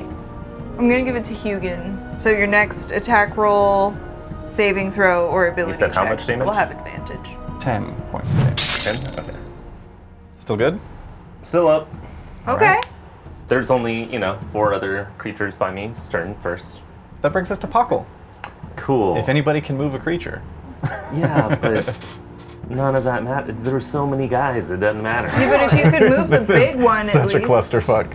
What do The you... only thing I can think to do, I'm just No, gonna, like your turn comes up before these guys. These guys are at the top of the order. You're at what 4 in the 3 in the initiative. So you yeah, come up but before I them. can move. I'll say this. It is currently Pockle's turn. Yeah. Then it's going to be Tuskley. And then it's going to be Riss. Is this Tuskley? Yeah. Oh shit. Okay, that changes everything. There you go. Maybe. Pockle. Pockle. Yeah, I gotta do it. Pockle. Pockle. Pockle. Hype up his dice. Hype up his dice. You guys got this. I'm just going to. I mean, no pressure. You remember how happy we were when you did that gem soul thing? It was awesome. This is how I train dogs. Good. I'm trying to think. Oh, you have to do it after they roll well. You pick them up and you're like, oh, good job. Oh, you really need a big. You give him bacon. That's my bacon dice. Pocket bacon. Very greasy. Set them on top of it when they've done well. Why are these so slippery? Yeah, Smells so good. I'll just do an attack on him, I guess. Okay. You still Hold on. have your hunter's mark on The other guy. This yeah. guy. But he's prone and Yeah. I'm just gonna do normal. I'm not gonna take him down no matter what. So that's No, not but the worry. can you move him? Yes. So I'm going to make an attack. Go for So it. do it. I'm trying. Also, there's nothing blocking your way now, so if you have 2 attacks, you could move him 10 feet away, which would I can not going to hopefully stop move him necessarily. But more than that, but let's see. Paco, why don't you just do it? I'm fucking Paco, trying. come on. What'd you roll on the die? It's 18. I think it's plus 8. 18 on the die, he goes concussive. prone. Yeah. Oh, I knock him prone. I move him back 5. 5 away from you. He Yeah. falls atop Siberian. No! Going to use. You mean Sir Rob? Sarab, yeah, sorry. Siberian has been is dead for dead. some He's been time. dead for some time. I'm going to use my gathered swarm. He has to make a strength of a save of DC 16. Okay. That's a natural 20.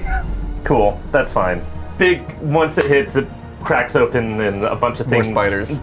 No, these would be some kind of flying thing or like going against him, but they've. So it was a dex saving throw? 7 damage. Nice. That's not bad. Everything. It's Compared to, about like, shipping 25, it yeah. away. Do you Joshua. Do you just have 1 attack? No, I've seen. Nice. Second attack, I guess, on him. The downside to the Crusher feat is this attack does have disadvantage because he's prone and you're using a Oh. ranged weapon. He's gonna get up next turn either way. But if you can push him far enough, he'll take some opportunity attacks on the way, perhaps? Nope, there's none of ours over there. Azalea could. I don't have a weapon. You got claws. But I don't have a weapon. Okay. My 16 unarmed to strike hit. is... 16 does not hit. This rock goes Oh. wide, Bonus Then that is action, I'm just going to make more magic stones. ending Pockle's turn. Sir Tuskley stands atop his former companion, Sir Rob. He's going to step back over, looks out into the crowd and acknowledges Pockle's existence before turning back to Prince Riss. And he's going to go ahead and start making his 3 attacks. I don't like Oh! Did he walk away from me, though? Did he walk away from me? Technically, he's at a diagonal with you still. You little... Because we've got Riss, him, Sir Rob, Azalea. You're in like a little 10-foot square together. Too bad. I was going to bite him. All right. That's a 22 for the first hit. Yep, 16 points of slashing damage. barely up. Second attack. Natural 19 to hit. Yep, 28. That's going to be 12 points of slashing damage. I am down. He slashes across you, sees as you kind of go limp and are just kind of, not limp, but as the fight leaves your eyes for a moment, you're just holding your wounds and rolling. He looks up at the vulture and he's like, finish your work, sir. He's going to go over here and make his last attack on Hugin. So Citadel's down. So did this guy never go? It hasn't gotten back to his turn yet. But I knocked him down on my turn, and then I went again, which is weird. Doesn't matter. I'm fine with that. Yeah, no, you're right. Because otherwise I would have went for him at think least I- one hit. I think I just forgot that he existed for a second. But that's okay. We'll get back to him next Because time. if he had stood up, I would have. All my damage would have been against him. I got him favor foe. I have him hunter's marked. Unfortunately, he can't get. Unfortunately for me. Fortunately for you, he can't get to a flanking position because Dame Liliana is standing there. But he is going to make his final attack on Hugin. Not great, actually. That's only a 12 to hit. I don't think hits. No, it does not. All right. That's going to bring us to Prince Riss. I need you to make a death saving throw. Citadel's down. Citadel right? went down when, yeah, when but Riss still, went unconscious. Yeah. I failed. All right. Back to the top of the round, Lady Azalea. Queen. Queen Azalea of House Luporell. I'll use half my movement to stand. Okay. And I like smooth my fur back, and as I do, I take on the visage of somebody who is nearly gone or has died to the Whispering Rot. I'm going to cast Fear. Hell yeah, that's rad. It's a 30-foot cone. I'm kind of directing it towards all of them. Yeah. Let me see if I have a 30-foot. And I'll just say, all right, my that's God. enough, you That could be clutch as sniveling fuck. fucking idiots. Because then they can't move any closer to you. They have to Yeah. drop everything and run. I'm hoping these are not a bunch of wise. Weisenheimers. Wow, that hits all of them. And Prince Riss doesn't have to make the save because he's unconscious, so he can't see you. Holy So shit. in that way, it kind of worked out for us. Everything's going according to plan. Wow. Okay. All right. I'm gonna roll shit. for these guards in a batch. Okay. Wisdom saving throw, you said? Yes. All right. They get nothing added to this. Okay. That's a 3. Great. And so Tuskly. That's only a 7, but he's indomitable. So he's gonna roll again. Only, That's only a 13. That doesn't save! He's gonna use his second of 3 uses of Indomitable to try one more time. he's not wise. He's just using them all. It's fine. Let him use them all. 18.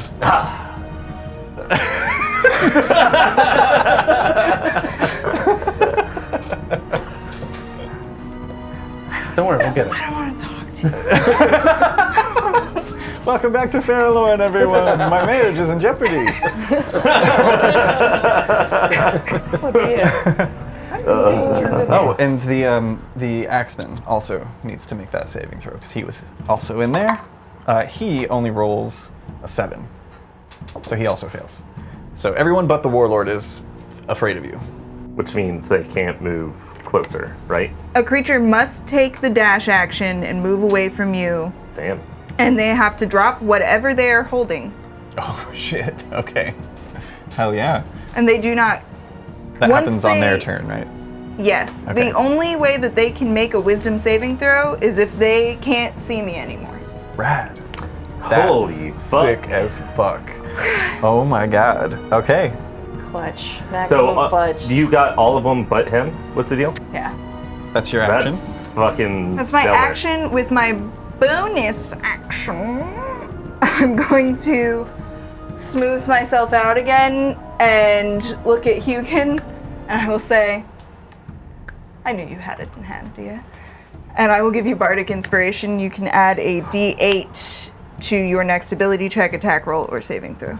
Nice. Thank you. Do you stay put? Yeah, I'll you're flank. a healer, huh? Flank the knight? Yeah, Okay. with Hugin. You do so. Did I get the vulture too? Yeah. He's also afraid. Nice. At the end of Lady Azalea's turn, now that we're at the top of a new round, he's going to use, Sir Tuskly is going to use one of his legendary actions to make an attack on Hugin. All good. It's fine. Better than me. That's true. Damn, he's not rolling well to hit you specifically. That's only a 7. Does a 17 hit? 17 does hit though. You take 11 points of slashing damage from his greatsword as he swings it across you. I forgot you long rested though. I'm You're not like us. yeah. Yeah, I'm that not brings in us. Jeopardy. That brings us to the guards. These 3 drop their weapons, and scream and flee, So they have to leave. They have to go 60 feet if their movement is 30. which it is, which gets all of them to the fence, as they're all just like, "Whispering Rot! It's the Rot! Don't listen to her!" In theory, that could cause a stampede Panic. of sorts. I'm going to make a couple of rolls to see how this goes. So first, I'm going to make a group athletics check, the 3 of them, to see if they can get over this fence easily without losing movement because of it. So Honestly, you would want them to succeed. There's no way I would have been dead. You absolutely would have been dead. Yeah. That is only 11. They all fail, and unfortunately just get over the fence. But I think this guy gets to like hear these 2 vanish. They push into the crowd and are just like, "Whispering Rot!" I'm gonna have you roll a luck check. I'm gonna say on a 12 or higher, that starts to spread through the crowd and creates kind of a mass panic, which could be good for you or could be bad for you. could be good for them not getting back very easily. Yeah.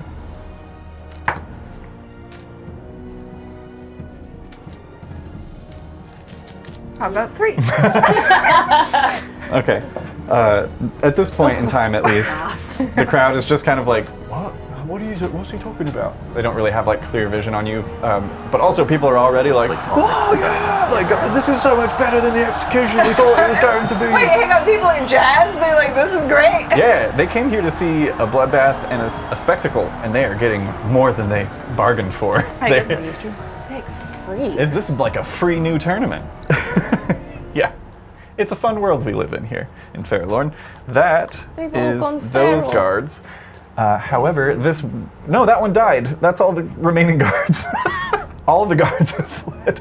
Dead or dead. Nice. So that's their turn, is running and screaming and dropping their weapons. That's going to bring us to another legendary action from Sir Bjorn Tuskly to make an attack roll against Hugin.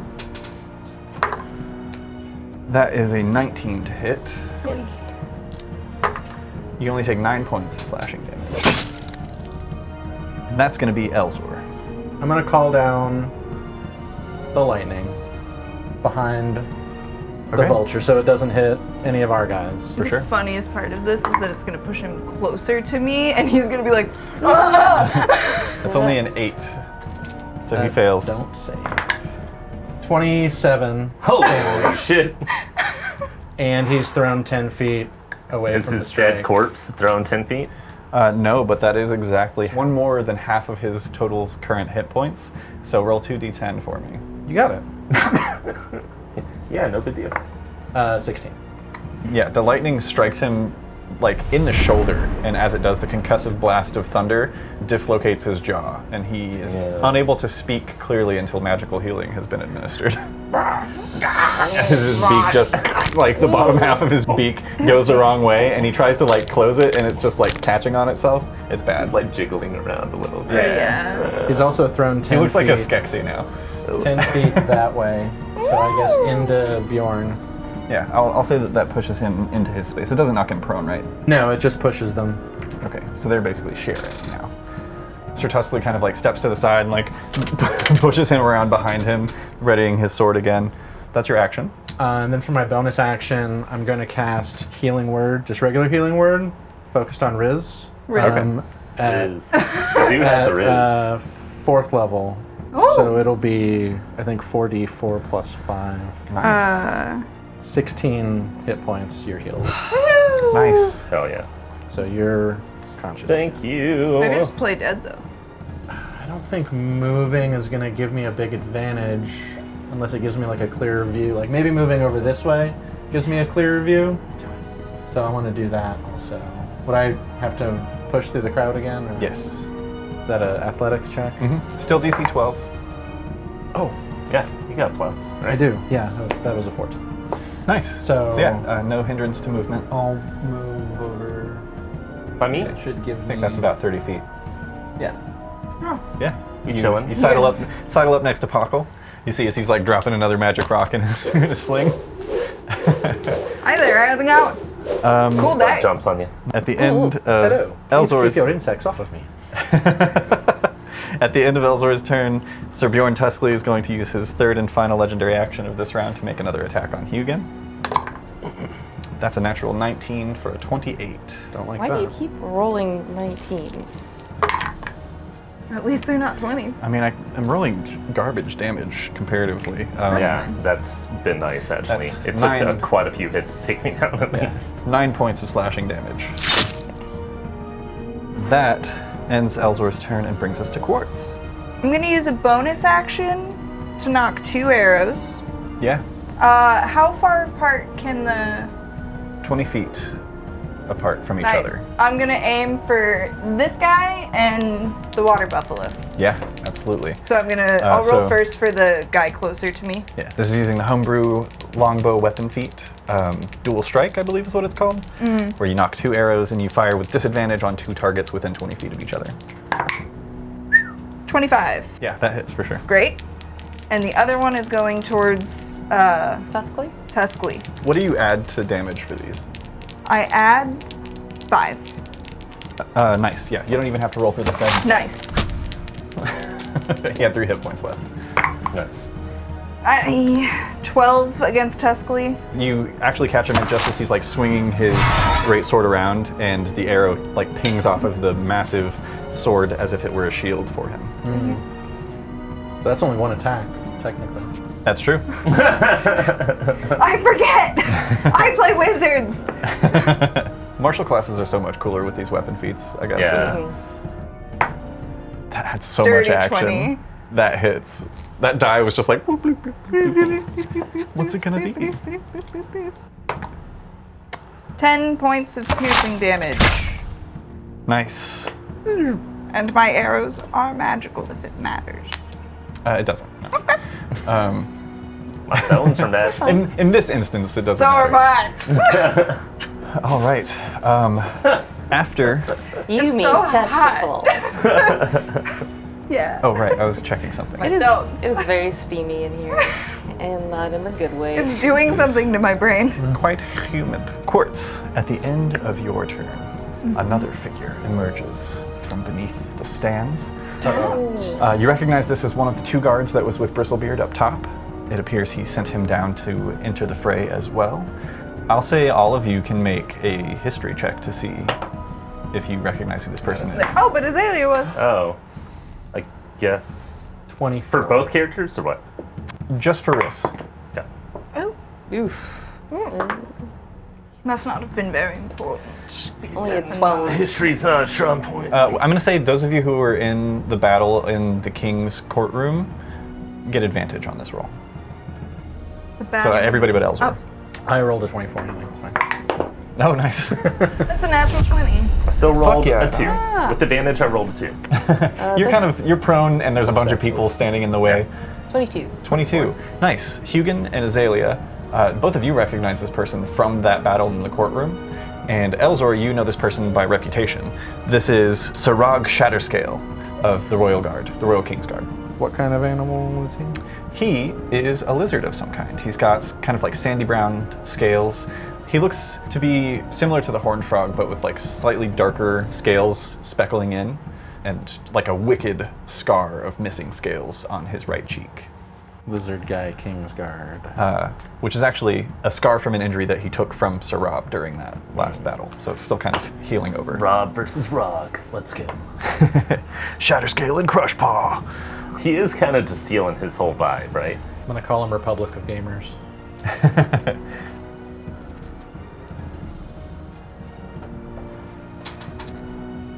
He rushes up to here. Son of a bitch. Unfortunately, he cannot get past Dame Liliana, so he's just going to sidle up next to his companion and go ahead and make his 3 attacks on Hugin. But not with advantage. Oh. It's a natural 1 for the first one. Hell yeah! Dice Christ is not with me on this day. He's with the true heroes. 15 for the second. Which hits? 15 hits? Okay. And then, yeah, a 19 for the third will also hit. So 2 strikes. Do you want to use any of your... Yeah, I'll deflect on one of those. I guess on the one that was 15. So that way I would make one of those a miss. Okay, you take 17 points of slashing damage. Are you, Yeah. Okay. Yeah. That was all 3 strikes. And that's his turn. It's getting real crowded up there, y'all. No, Yeah. I hate it. I think it might be time to go. That brings us to Hugin. Alright, so I want to cast haste on Riss. Yeah, we're gonna just do that, and then I need to get away. So I need to just take a... Haste is an action to cast, right? So that would be the action then. Okay. Well, I mean, that still works for me. Okay, Worth. just making sure. Cool. So that's my action to cast haste on you, and then I'm going to disengage and I guess just start running towards Bandalore. Yeah, absolutely. I think 30 feet gets you to about here. Let me double check. A little further, actually. You get like kind of right up to him. Now I'm realizing I was like, I've got my friends this way, huh? But I think I wanted to keep him like in line with Bandalore, so Bandalore can do that charge thing. Yeah, for sure. Oh, clever bird. Excellent. Does that end your turn? It does. Yeah. At the end of your turn, Sarag Shatterscale, he's going to use one of his 3 legendary actions. Sir Tuskly, finish the job. She's healed that one. And he's going to command ally, and he's going to command Sir Tuskly to make another weapon attack on Prince Riss. Okay, that's fine. Who started the round? Was it moi? Yes, Azalea. Silvery barbs. Okay. Well, we don't You know can if we wait. did yet. You can wait until you Oh, use it. can you? Yeah. Okay, so I'll go with the last one. It definitely hit. Okay. It was a 27. Would you like me to roll again and use this roll I've just rolled? Yeah. Okay, 26. Yeah, it's. Okay, well, I'll also, if you live, Yeah. I'll give you some advantage. How many advantage run? You might need it for something. Yeah, you're fine, I think. 3, 4, 5, 6, 7, 8, 9. I haven't rolled above a 3 Okay. on 2d6s. So you can have advantage on your next attack. I'm gonna be roll, real fast. I'm gonna saving roll. throw, or ability check. That brings us to the headsman. This guy? The one on his ass over there? Yes, the vulture is separate. He's gonna finally stand up. He fell asleep for a second. Yeah. What's up? Step over Shit. and continue doing his job I'm not Which in is a you? good place. on Sarab. Oh yeah. No. Oh yeah. We need a free Hits. Sarab, y'all. No. 13. Sarab. Second attack.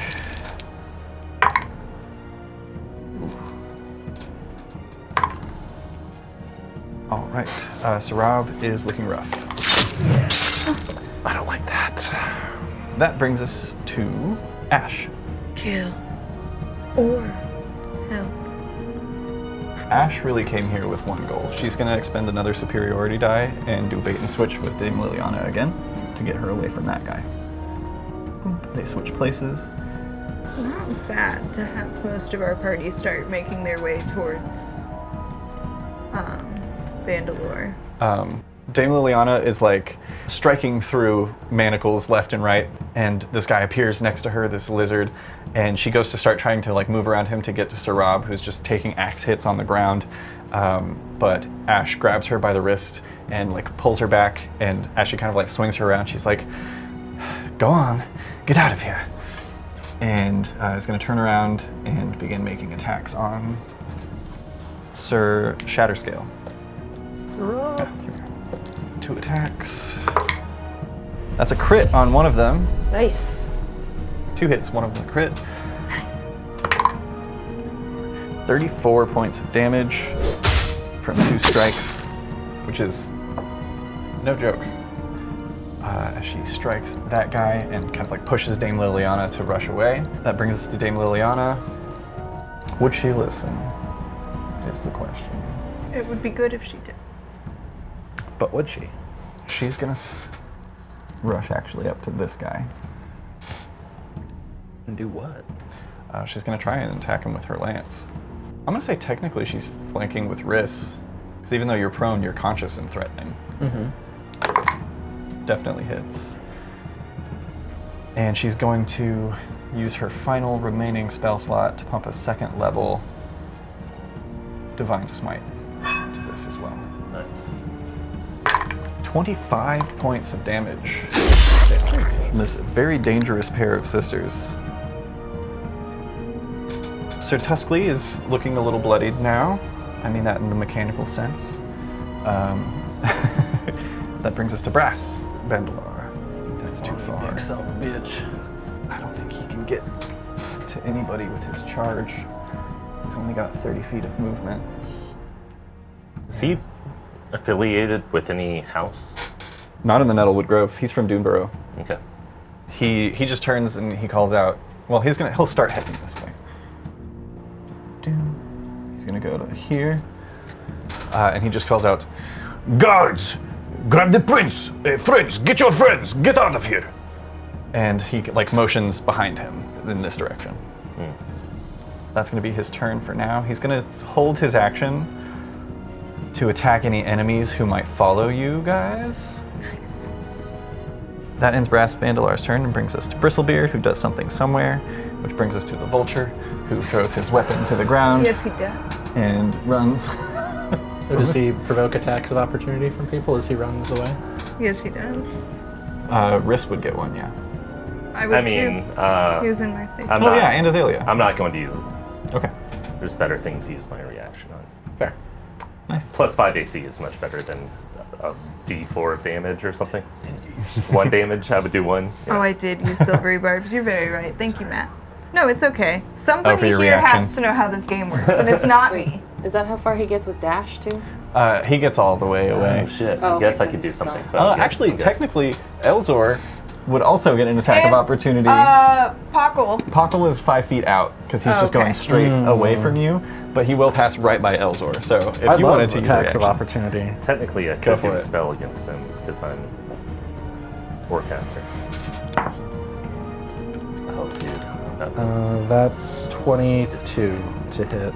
22 hits for sure. Cool. 6 bludgeoning, and then 5 thunder damage also. Nice. Nice.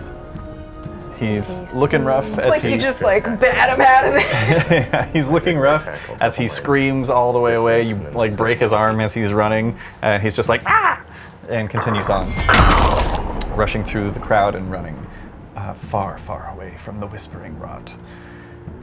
Nice. At the end of the Vulture's turn, Sir Shatterscale is going to use another one of his legendary actions to command his ally to attack Prince Riss again. That's not good. That's a natural 18 for a total of 27.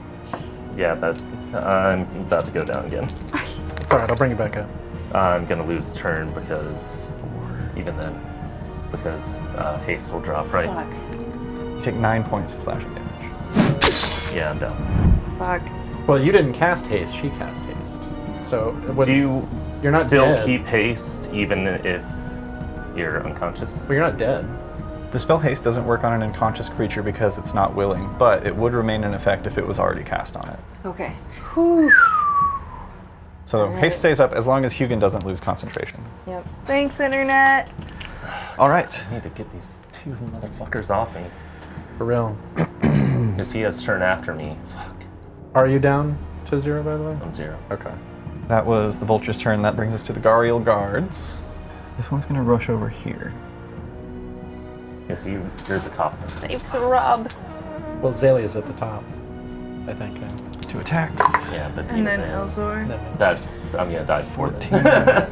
and a 19. The 19 hits. Only if they keep raining blows down on you. On They you. will. They will. 14 doesn't. Strikes with his flaming sword for 7 points of damage. That one's looking rough, but that's all of his You didn't attacks. do that one attack on me. Who's got a flaming sword? All the Gariel Guards. Oh. That's kind of dope. I think that one can also get up to that guy. 30 feet. Yeah, they can share space. Why not? Also is going to make 2 attacks. Neither of them hit, though, unfortunately. These ones are just going to kind of rush up and take defensive stances on either side of Brass Bandalar and hold their actions as well in case any enemies come towards them. At the end of the Gariel Guard's turns, Sir Shatterscale is going to use his final legendary action. He calls out, "The Vulture is a coward. Finish his job, and then move on to the bird." He's going to command ally Sir Tuskly strikes down. Riss, you fail 2 death saving throws. Okay. As a great sword plunges into your abdomen. That brings us to Pockle. Cool. I forgot I had this, and oh my god, it's going to save my ass. Ooh, okay. I'm going to cast Healing Spirit. Ooh. So 100 smart drops from that guy. So 60 foot in a 5 foot radius. I'm just dropping that right on Riss. Nice. Fireflies kind of surround and, Yeah. somehow do some healing stuff Excellent. until the end of the spell. And Very descriptive. yeah, You know, kind of surround or do some healing stuff. yeah. A bunch of ladybugs. So, yeah. They tickle you back to life. What's bonus action? You can move the spirit 30 feet. So I think that's just a d6 of healing. That's enough. 1 hit point. Cool. I'm up. Okay. You reset your death saving throws. Anything else you do on your turn, Pockle? Okay, question. I've got a thing that gives me a flight of 10 feet. Is that my entire movement, or can I use that to like... That's 10 feet of your 30 feet of movement. Okay, that I can use. No, I'd say that would be in addition, because a fly speed is separate from a walk speed. And then I could run. Well, hang on. So if a creature has a walk speed and a fly speed, I don't think they could walk with their walk speed and then also fly. Yeah, that's fine. So it would be part of your 30 feet of movement. Okay. But it can get you over that fence without having to make any rolls. Yeah, so bonus action, Writhing Tide. So a bunch of insects come up from the ground and around me and kind of lift me up off the ground, and I'm going to go over there. Nice. A new challenger. And then... A dirty little guy approaching. Maybe that's a distraction for these. They're like, who the fuck? Probably like so still that's 10 feet of my movement, right? Yes. And then I have 25 feet more, so I'm going to go that way. Gets you here. Right in front of the drinking panda. Yeah, our constant. Yeah, that's it. Okay, at the end of Pockle's turn, that brings us to Sir Bjorn Tuskley.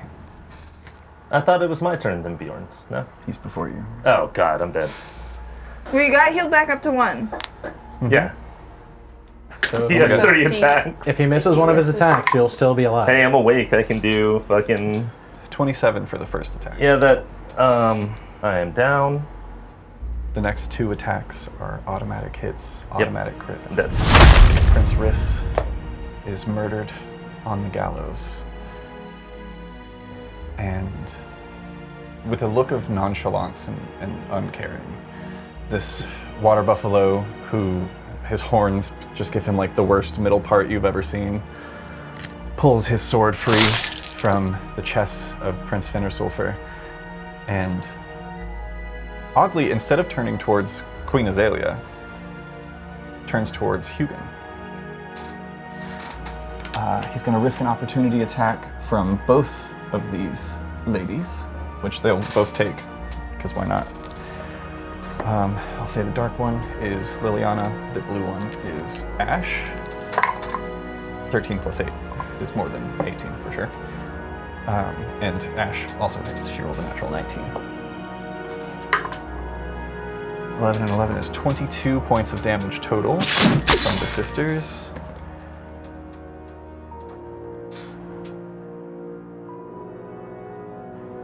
And he's going to take his full 30 feet,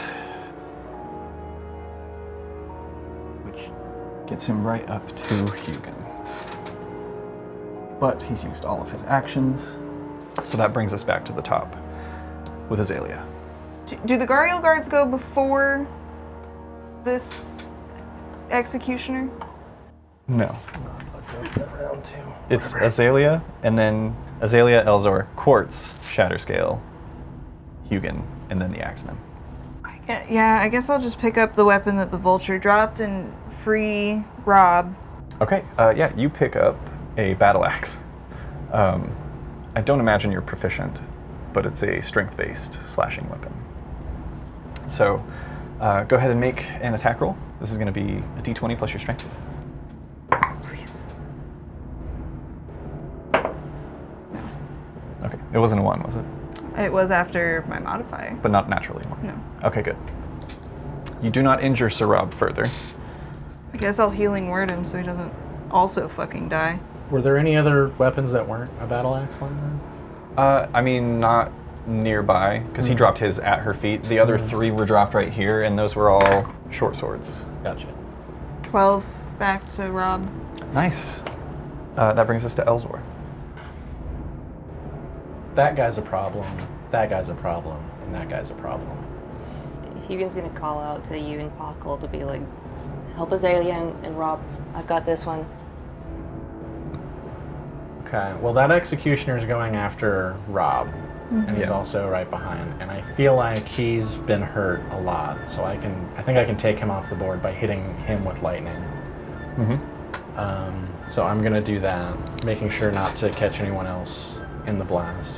Yeah, everyone's too clustered Yeah, otherwise. you can just have it strike here Yeah. with that guy. So I'm gonna do that. Okay, so I dex need to make a save. dex save. That's a natural 17 That for a should total save. of 18. 23.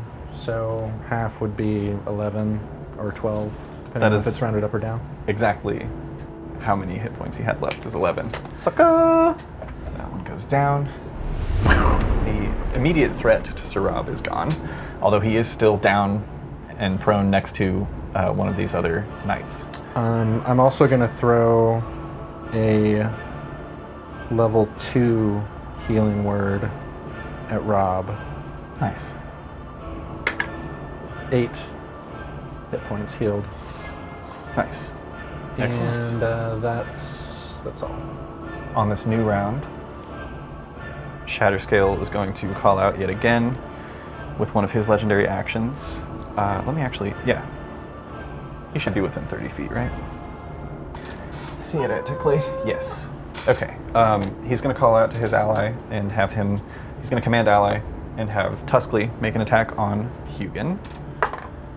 Natural 1, he misses. That brings us to Quartz. Would Rob have any chance to just break his manacles with his massive strength? I'm going to say in this instance no, because they're steel manacles and he's weakened, like heavily weakened. Also missing a hand and an ear, and those wounds are like festering. They look a little better actually after that healing. They were within 30 feet. Are they within 20 feet? Who? The two. The Within 20 feet guys. of each other? Yeah. Oh, they're exactly within 30 feet of each other. Okay. Just one then. Okay. Which one? The one on Hugin. Okay. That is only a 12. I'm going to use my bonus action to make that a curving shot and aim for the new guy. Rog, Yeah. Republic of Gamers. Okay. 14? 14 just once again parries off the sword. Okay. My What's your next first attack? I'll aim for Tuskly, whatever the fuck his name is. 16? 16 misses. Does that end Quartz's turn? Yeah. Okay, that brings us to Rog. Oh, shit. This guy would have gotten an attack of his held action when that guy entered his space. I'm going to go ahead and roll for that. The natural fucking 1. Twice in a row on this die. Keep that one out. I'll use it the whole time. Okay, yeah, he doesn't know really anything about Ash, so he's going to make an opposed athletics check to try and push through her space to get to Hugin. Out of my way. I'm going to roll for him first. An 18. Be funny if Ash made an opposed sword into the gut check instead. Well, I kept it out like he wanted, and it did roll another natural 1. Oh, well. Those are some crazy chances. Just pushes through Ash. It doesn't knock her prone, but he does rush up and share space. He's going to take like 3 opportunity attacks. He takes 2 from... And also the Ari. Well, that was his held action. Oh, now he can use an Right, opportunity exactly. attack. But Yeah. he walks by 3 people. Yeah, that's true. I don't think he minds. I appreciate where you've positioned them. All right. Let's do Liliana and Ash first. For Liliana, natural 1 on a different die. For Ash, natural 2. And Gariel, natural 4. None of them hit. Azalea, you also get 1 technically, because he was in your space. You haven't used a reaction this round, right? I bit. I missed. Okay. But I bit. So yeah, he's going to rush over. It took his action to push through that space, so he does not get to make attacks this round. Good. So that's going to bring us to Hugin. We're entering dangerous territory. We just lost Riss. Alright, Azalea's up and unmanacled. Rob is still down and manacled, but he's got 2 Gariels on him, and the 2 douchebags are after me. Feels so familiar, right? Like we just did this last time. One of those guys was there. Fuck. I'm gonna cast haste on myself. Okay. Bonus action, disengage. I'm gonna whip around Bandalore and back over to the side of Sir Rob, and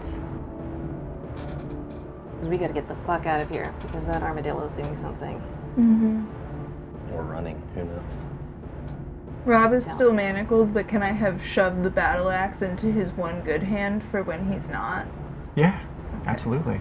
So it would probably take a help action to get him to You stand take upright, this. right? Sorry? It would take a help action to get him upright. Yeah. Alright, that's where I'm gonna end my turn. I will say, You could- you're hasted. Yep. I guess Oh, it yeah, takes. that's I guess right, it it takes your is. first action to cast haste, so It's you wouldn't. is that not a bonus action? No, It's an it'd be action. It's an cast haste. action, but Yeah, you, do you have gain that. an additional action on Yeah. each of its turn. Does So that include the first turn? I believe so. I mean, it doesn't 'Cause it's say on only- your next turn, right? Yeah. It says on each of your turns. That's true, Yeah. and it's an additional attack action. I've been having people roll attacks at the manacles to get them off. So if you wanted to try and free Rob, you could do that. Yeah. Okay. Yeah. Go ahead and make an Alright, attack that roll. I'll tell you the AC is just 10. It's just stationary manacles. He kind of like battle axe in one hand, kind of like flexes his back abs as he like pulls his arms back to make it easier for you to strike without hitting him. Alright, I gotta get a clear slate for this. Does this count as flanking since it's between her and Red? No. He clenches his butt cheeks and rips the manacles apart. Like that one guy does with the chopsticks. Yeah. Fuck! No, but it's enough, Wait, right? is it? That's, what did you say the DC was? 10. Okay, yeah, it's 13. Nice. Go ahead. Yeah. Go ahead and roll damage. They have 7 hit points. Hey, you know who would have been like the most useful guy from the start? Who's that? One-handed Rob. He's slightly less useful than he was, but it's still very Okay, useful. that's 12 damage, so. Yeah. Sir Rob is freed and has a battle axe in hand. Oh shit. The But we're tides gonna have turned. go. Yeah. I'm gonna go ahead and roll initiative for him. He rolled low, but that's kind of good for you. He rolled a 3 for a total of 6. 17. Hey, we only lost 3 of our favorite people. 6 puts him just before Bjorn Tuskley. Fine. That's good. Rad. Does that end Hugin's turn? That will end my turn. Okay, that's gonna bring us to Ash. Ash kind of looks around, sees the 2 remaining threats. She looks to Bandalar and is like, "Big boy, you got a way out of here?" He looks back and he's like, "We have a caravan waiting. You go, take your queen." Ash is going to grab Dame Liliana by the hand, and at half movement is going to go, let's see, that'll be 15 feet. Yeah, that's just going to start pulling Dame Liliana kind of out and around now that these guards have entered and fled since. That brings us to Dame Liliana, who is going to do the same collectively. Or rather, she pulls herself free and she's going to go her full 30 feet to get yonder. Ash is following behind. That's going to bring us to Brass Bandalar. Goes 5, 10. Takes a couple of steps back like he's going to charge, and then turns around and keeps going. Nice. 25, 30, catches up with Ash. Turns back to all of you and he's like, "Come, go! We have to get out of here now!" That's Brass's turn. Bristlebeard does something somewhere. The vulture continues to run for his life. The Gariel guards. These 2 were about to help Rob free. And now They can help him up. yeah, this one will give the help action to help Rob get up. This one's going to turn and follow Brass. Basically just kind of everybody's starting to evacuate the premises. That brings us to Pockle. So just these 2 guys are left, right?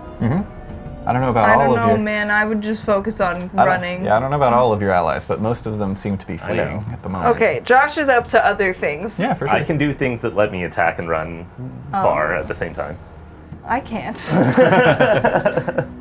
Bonus action, I'm casting Zephyr Strike. Oh, rad. That's a good spell. It's a good spell. So I get an additional 30 feet of movement Oh. and another d8 of force damage when I hit something. So that gives me I love to imagine... 65 feet of movement Are there just people lined up that way? Would it make more sense to go that way? Well, there's a hole in the fence right there, actually. Yeah. Kind of in this space. So 65 feet towards the fence and kind of fly up some to clear it if need be.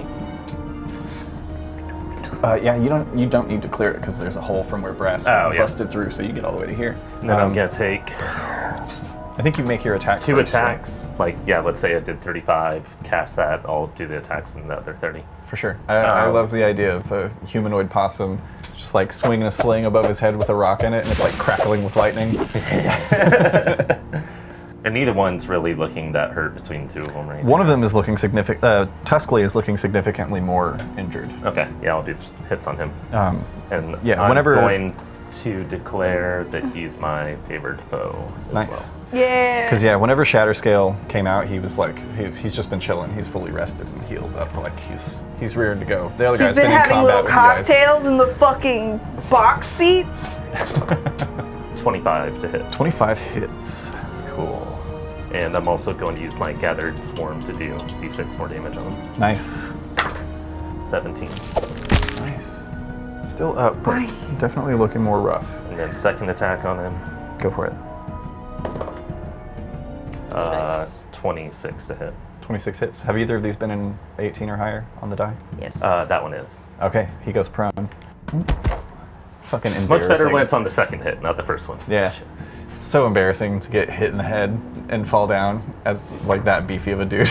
As a grown-up, it's embarrassing to fall down. It's like committing murders splattered with blood and then just like, bonk, oh, 10 damage. I got bonked. Slide whistle. Good. That halves his movement. That's fine. Nice, Good. nice. Ending Pockle's turn brings us to Sarab, who's going to stand with no issue to his movement because of the help action. Oh, okay. I was gonna say he was already up, right? No, he was prone that whole time. But he stands with a battle axe. He turns and looks sorrowfully at Prince Riss and quietly whispers a prayer to Valera under his breath. He's going to try and scoop up Queen Azalea, if she'll allow it. His handless arm, he just like scoops it under you and lifts you up, and is gonna start carrying you away to about there. Oh, that's kind of silly. I'm probably faster Oh, than hey. him. I forgot Just for to now. do the d8 damage from Zephyr Strike. Oh yeah, go for it. 1. Nice. Did it do him in? He dies. Get him! That ends Sarab's turn and brings us to Sir Bjorn Tuskly, who is going to use half his movement to stand and go 5, 10. There's a flickering of violet light. Bitch, die. Actually, he wouldn't go all the way that way. He would just appear right here and start killing. I sure do love killing. Here I go killing again. That is, I don't think that's going to hit Dame Liliana. That's only a, oh, she doesn't have armor currently. Actually, that does hit. 4, 5, 6, 7. 13 points of damage for the first strike. Second attack. She's not thinking. Hopefully Same she's not thing. hurt too bad because she Is wasn't that with actually in half the his brawl. movement? He used his Amethyst Gem Soul to Misty Step there. Right. 12 points of damage for the second attack. The third and final strike. Natural 16 definitely hits. Ooh. 16 points of damage for that one. Dame Liliana takes 3 strikes across her body in various places and is looking incredibly rough. Just went from like 40 hit points to 4 in the manner of a round. That, however, is Sir Bjorn Tuskly's entire turn. That brings us back to top of the round, Azalea. I'm gonna cast Toll the Dead on Tuskly if I could get a Wisdom saving throw. A dirty 20. That would be. How heavy is his weapon? It's a great sword, it's very heavy. So I'm an arcane archer, so I can take people's weapons. Azalea is not an arcane archer. Or the rogue arcane trickster. Gotcha. I mean, I can tell you exactly how much his weapon weighs. Thank you. Battle axe weighs 4 pounds, apparently. Oh. Seems wrong to me, but whatever. I'm gonna take it. I don't know what I have to do. So he's gonna make an athletics check opposed to an Arcana check from you. I need to make an Arcana check? Yes. The DC is not very high. Well, athletics, he's pretty good. That's going to be a 12.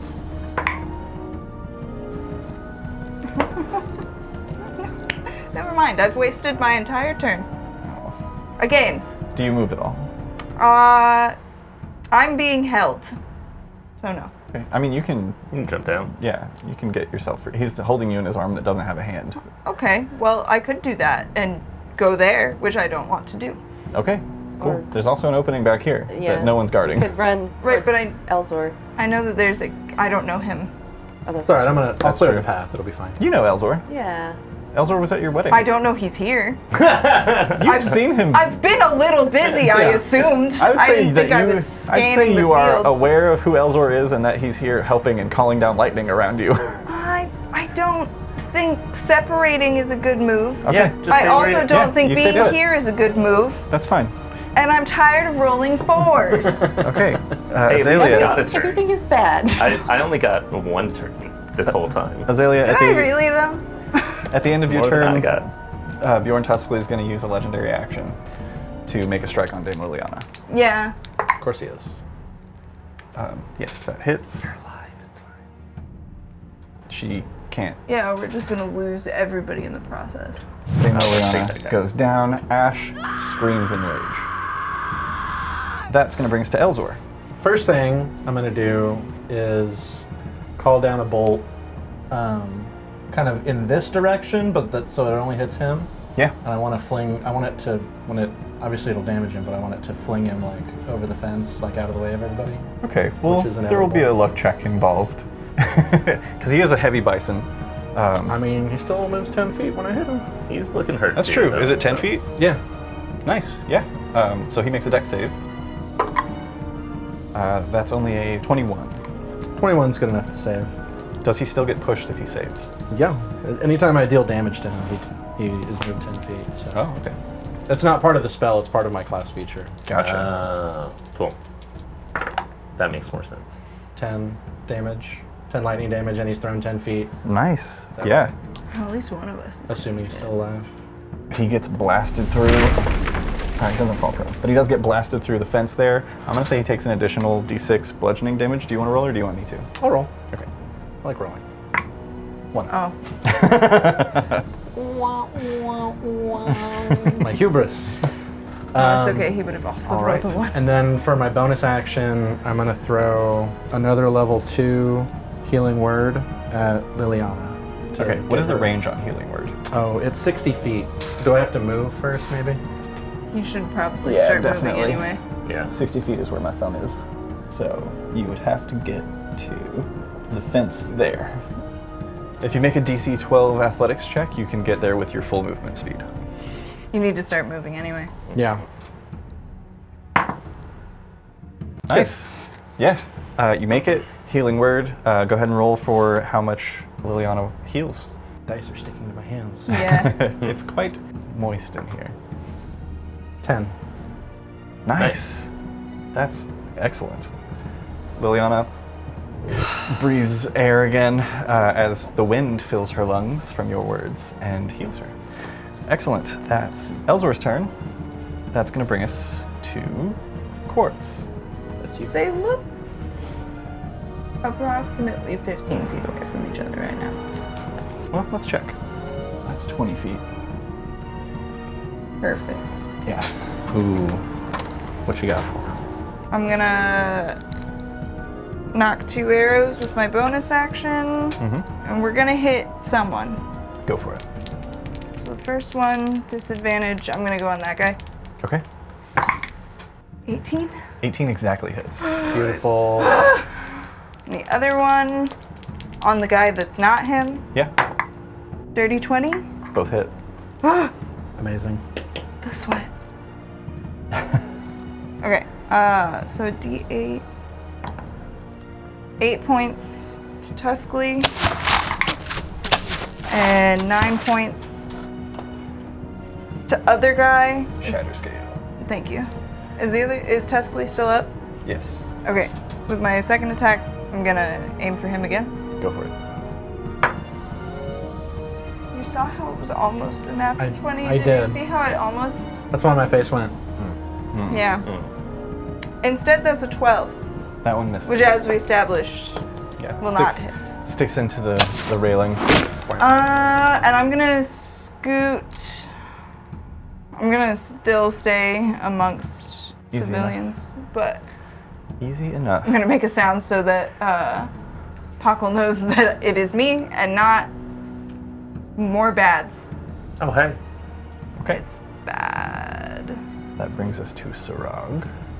Just lay down. Take a nap. Just lay down. We're done. It's your union mandated break. 15, Shit. 20, and then he's going to also Misty Step. It's fine. He's going to make 3 attacks on Hugo. Oh, I don't like that. Oh, 3. Shit. That's Yeah, not these guys fine. have the same stat block. They are both beefy problems. That's not good. That's 20 to hit. Dirty 20 for the first. Deflect. I didn't use that earlier. What does that get your AC Oh, up to? that gets me up to 22. 22. Oh, nice. Yeah. Because +2 from Haste. Haste. Hell yeah. Yeah, you deflect the first one, moving incredibly fast. Same thing for the second one. That does hit. Okay. I have nothing for it. You take 10 points of slashing damage. And he makes his third and final strike. Miss. That's a natural 18 for a total of 27. I don't like that. And he can fall. 14 points of slashing damage. I'm down. Bitch. Down but Not not, dead, Yeah. but Hugin falls unconscious. However, he stands firm, and you see he begins raising his sword again. Wait, what? That's going to bring us to Hugin. I need you to make a death saving throw. 19. That's a success. Incredible. Okay. Not out of the woods yet, though. Clearly. Again, he's still sword up. Actually, it's a new round. He's going to use his first of 3 legendary actions to make a strike on you. You fail 2 death saving throws. Still alive, That son of a bitch. but he's rearing up again. That's going to bring us to Ash. McCall, if you'd like to take over Ash in this moment, you're more than welcome.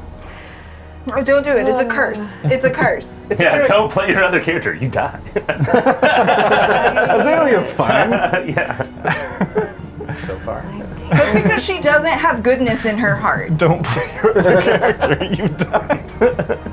I got a lot of turns as Pockle. I only got 1 as Riz. It's up to you. If you'd like me to continue, I can continue as Ash. I mean, I think I know what Ash would do in this instance. Yeah, Which I'll is, let you keep going. Ash is going to use their full movement to go up past Dame Liliana and then bait and switch to get Liliana a little further while simultaneously blocking the entry back into this space from Tuskly. That's going to bring us to Dame Liliana, who's going to stand up. Liliana turns and looks at Ash, and she's like, "You just hold him off as long as you need to, all right? And then you come right behind us, once everyone's passed." Ash, still kind of like frothing at the edges of her mouth, like sneering almost at this point, kind of like gives a glance to Liliana and nods and readies herself to face down with this guy. 15 feet of remaining movement to get to there. That brings us to Brass Bandlar. Hungry. Gets to here. He's gonna share a space. He'll action to dash, share space with action to dash, share space with Ash. So you see like this little kind of like gray fox with some orange bits around like the ears and the cheeks, standing and kind of like hunched down and like ready to fight. And then a giant hippo steps behind her and fills the remaining space with his longsword in hand. That brings us to Bristlebeard, who does a thing, and then the Gariel guards. Like this thing. This one's gonna move around this way and reaches into a pouch and pulls out a potion and is going to force it into Hugin's beak.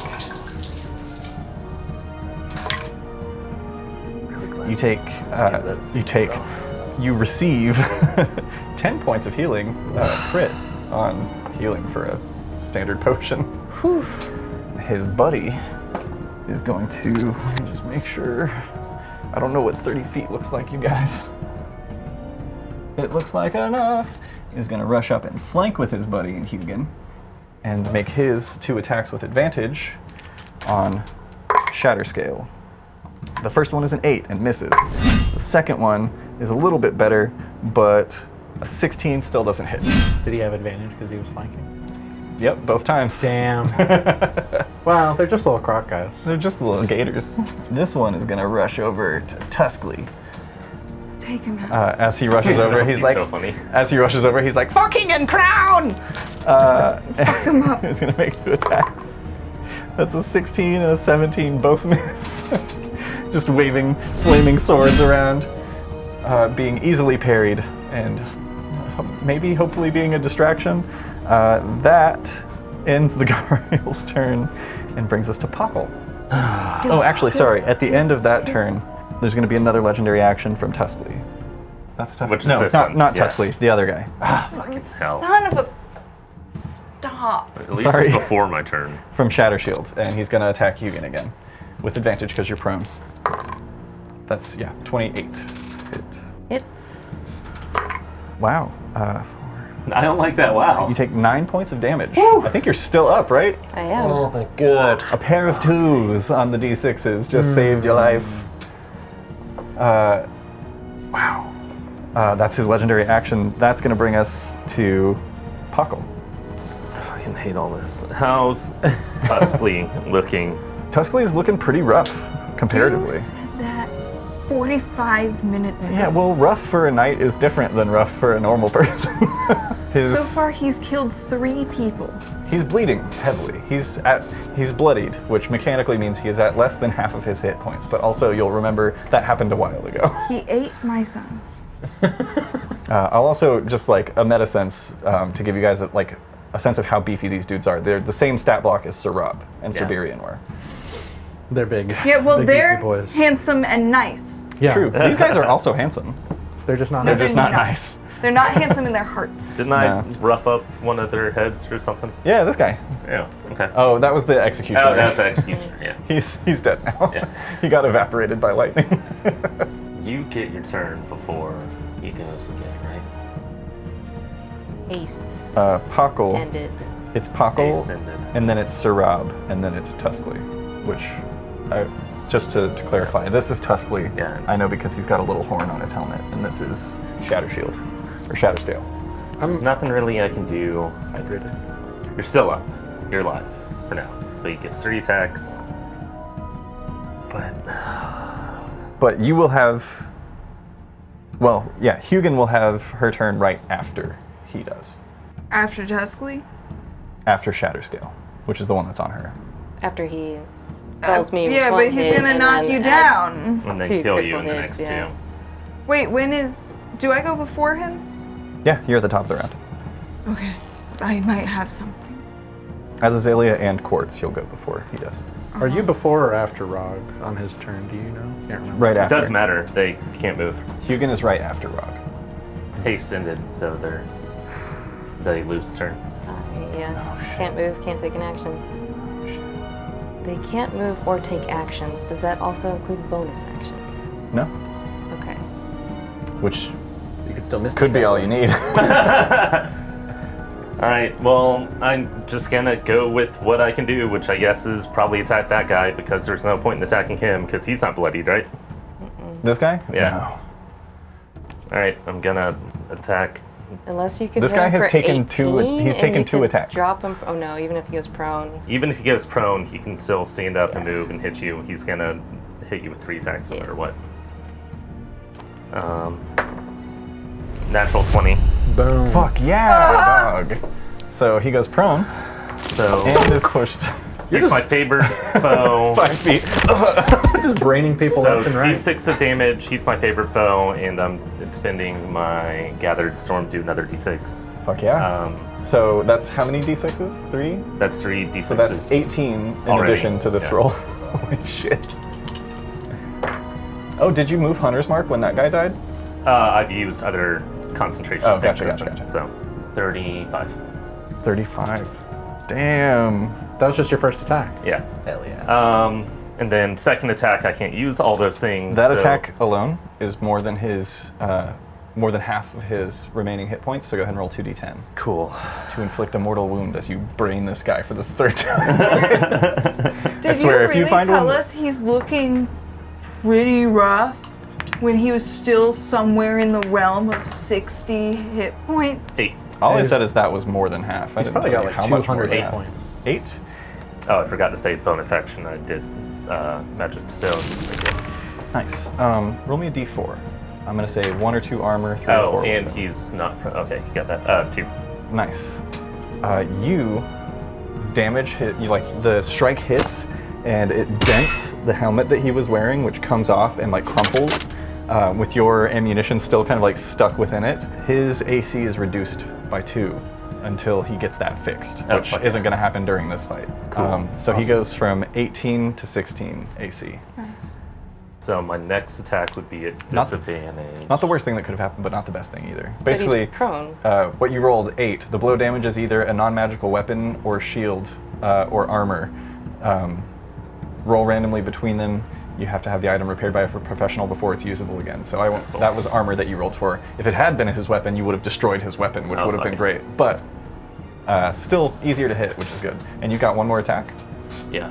And it's going to be a disadvantage now, right? But he's prone, so it But would he's be... prone and negative.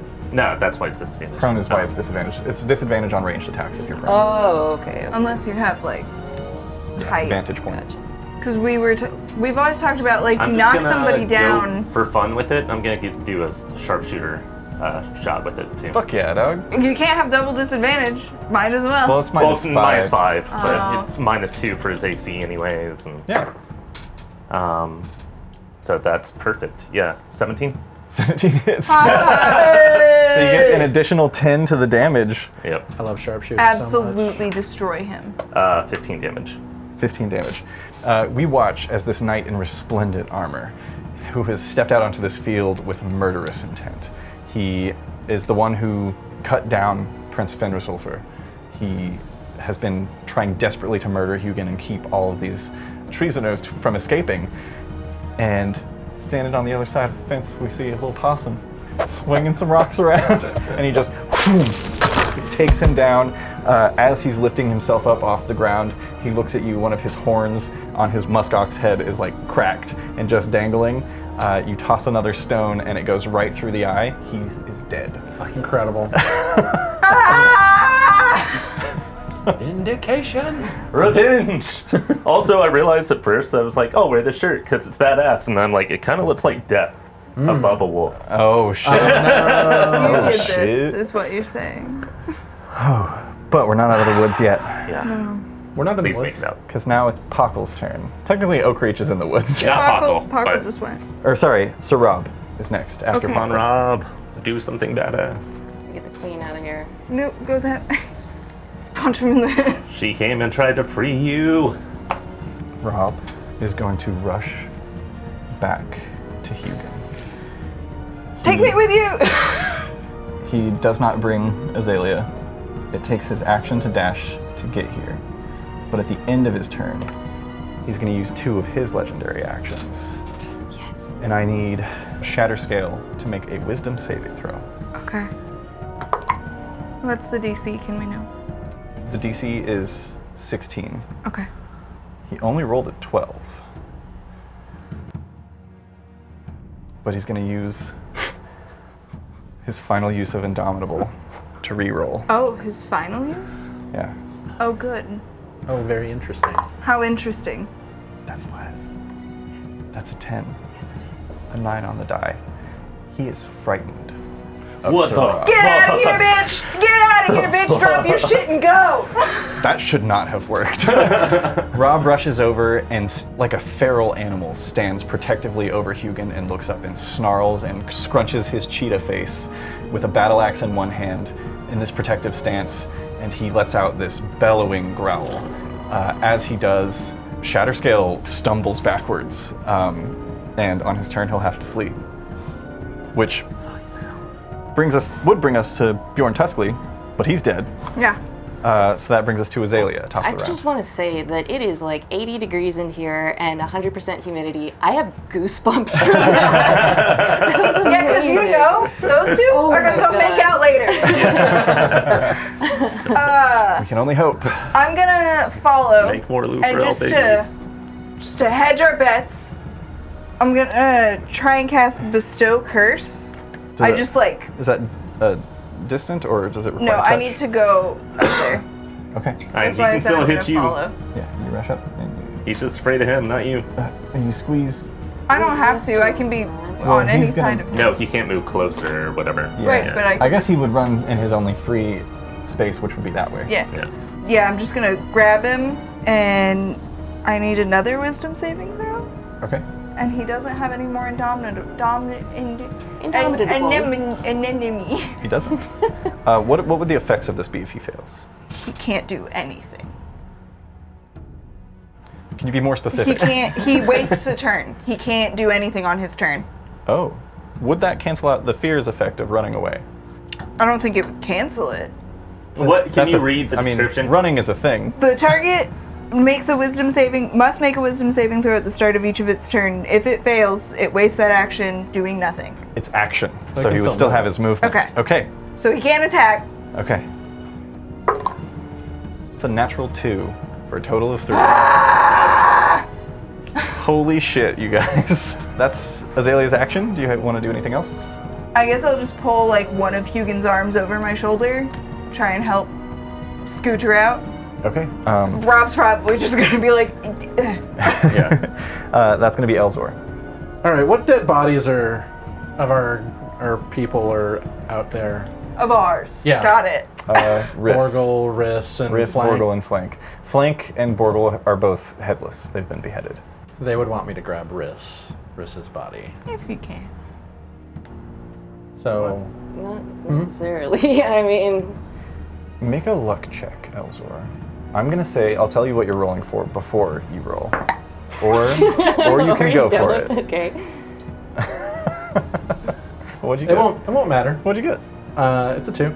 Okay, never mind. Okay, cool. Don't worry about it. I wanted to know. So Yeah. I Whether or not wanna Riss know. was still alive. No, he's dead. That's Straight up, fuck. he's dead. I guess I would defer to Hugin. I'd be like, "Do you want me to grab Riss's body?" I would, I guess. This guy's afraid, right? What's the worst that could happen? I'll just say there's also a bunch of gem souls right here. Yeah. There's 3, yeah. Riss has 2 in him. It's true. 2 that are more usable, honestly. Here's the thing, though. Like, I don't worship your gods, so I don't care about the gem souls. Oh, that's true. Wait, why does that have to do with gods? They represent the gods of your Yeah, pantheon. but they're Yeah. just badass. Yeah, He's they're into blasphemous. a different Jesus. Yeah. I worship the true god, the Storm Queen. The gem Bird souls do nothing. Jesus. Yeah. So okay. Make an athletics check, or acrobatics to hop the fence. Probably This is, athletics. DC, I think it was DC 10 earlier. Oh yeah. Yeah, for sure. You easily hop the fence. And, You take flight. I mean, I guess I'll dash.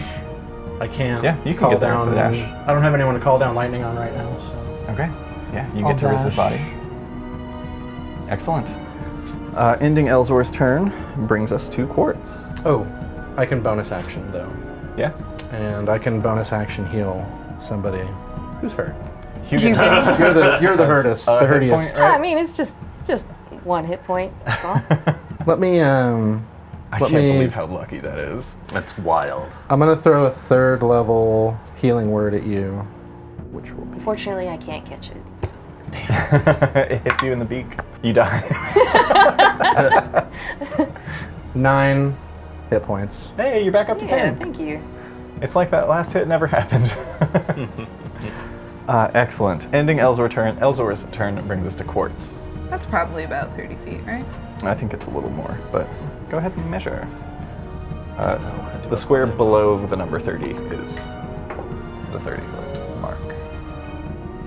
Oh, it is, isn't it? There? Yeah. Okay. Is there, coming this way towards the caravan, I guess, that, Bandalore. Bandalore, lots of buzz around here. Yeah. Is there anybody else that's going to be in our way as Make a we perception start check. escaping? 14? There's like a small platoon of 3 guardsmen that are like rushing in this direction at all of the hubbub. Like they get the sense that this is a lot more. They don't know exactly what's going on, but they've heard a ruckus that is probably more than would be happening during a standard execution.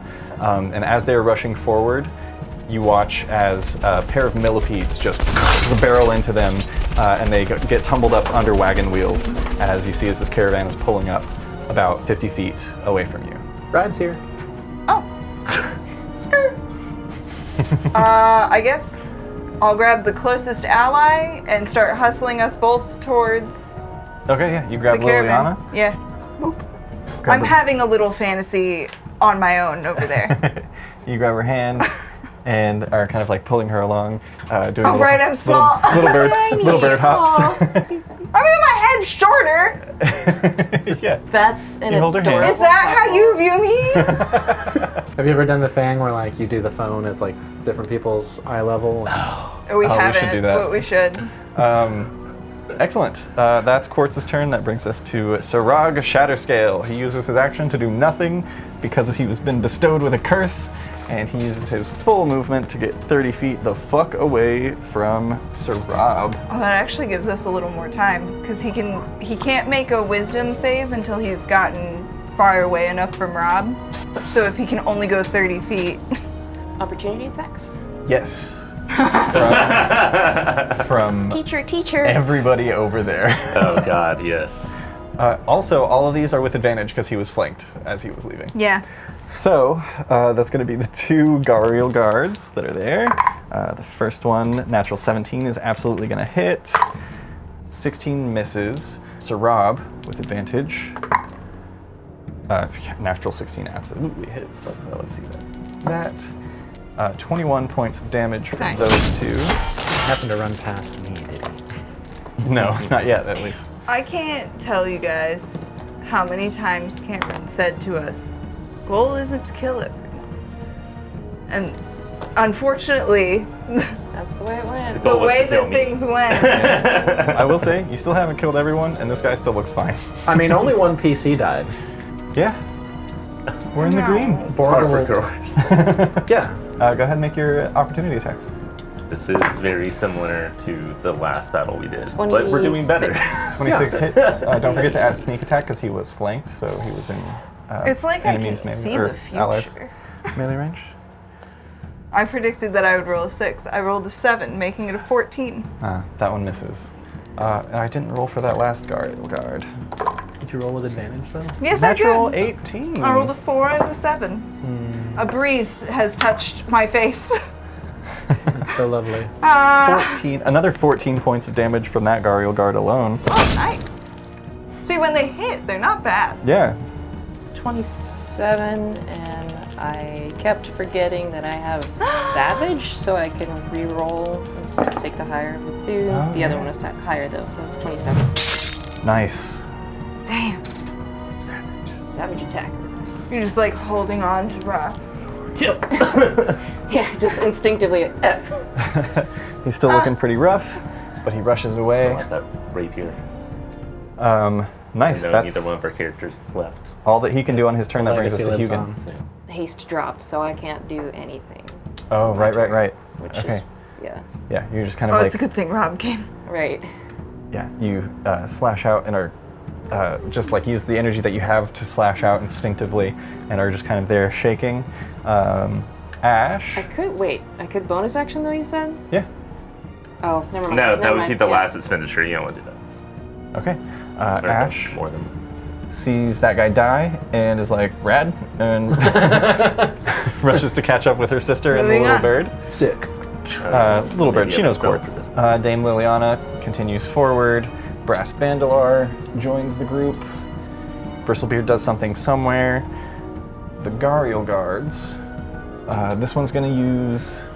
Actually, no. He's like, Rob's got this, and he's gonna just bounce and start heading out. As is this guy. Pockle. Time to go. Well, I'm already over here. I mean, there's a perfectly good target. Yeah, if you want to like knock him over before you go.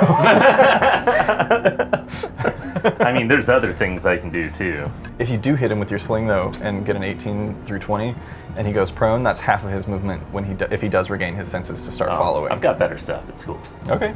I want to move within 60 feet of him. Okay. You're going back towards him? I'm very... You know your other character's dead, right?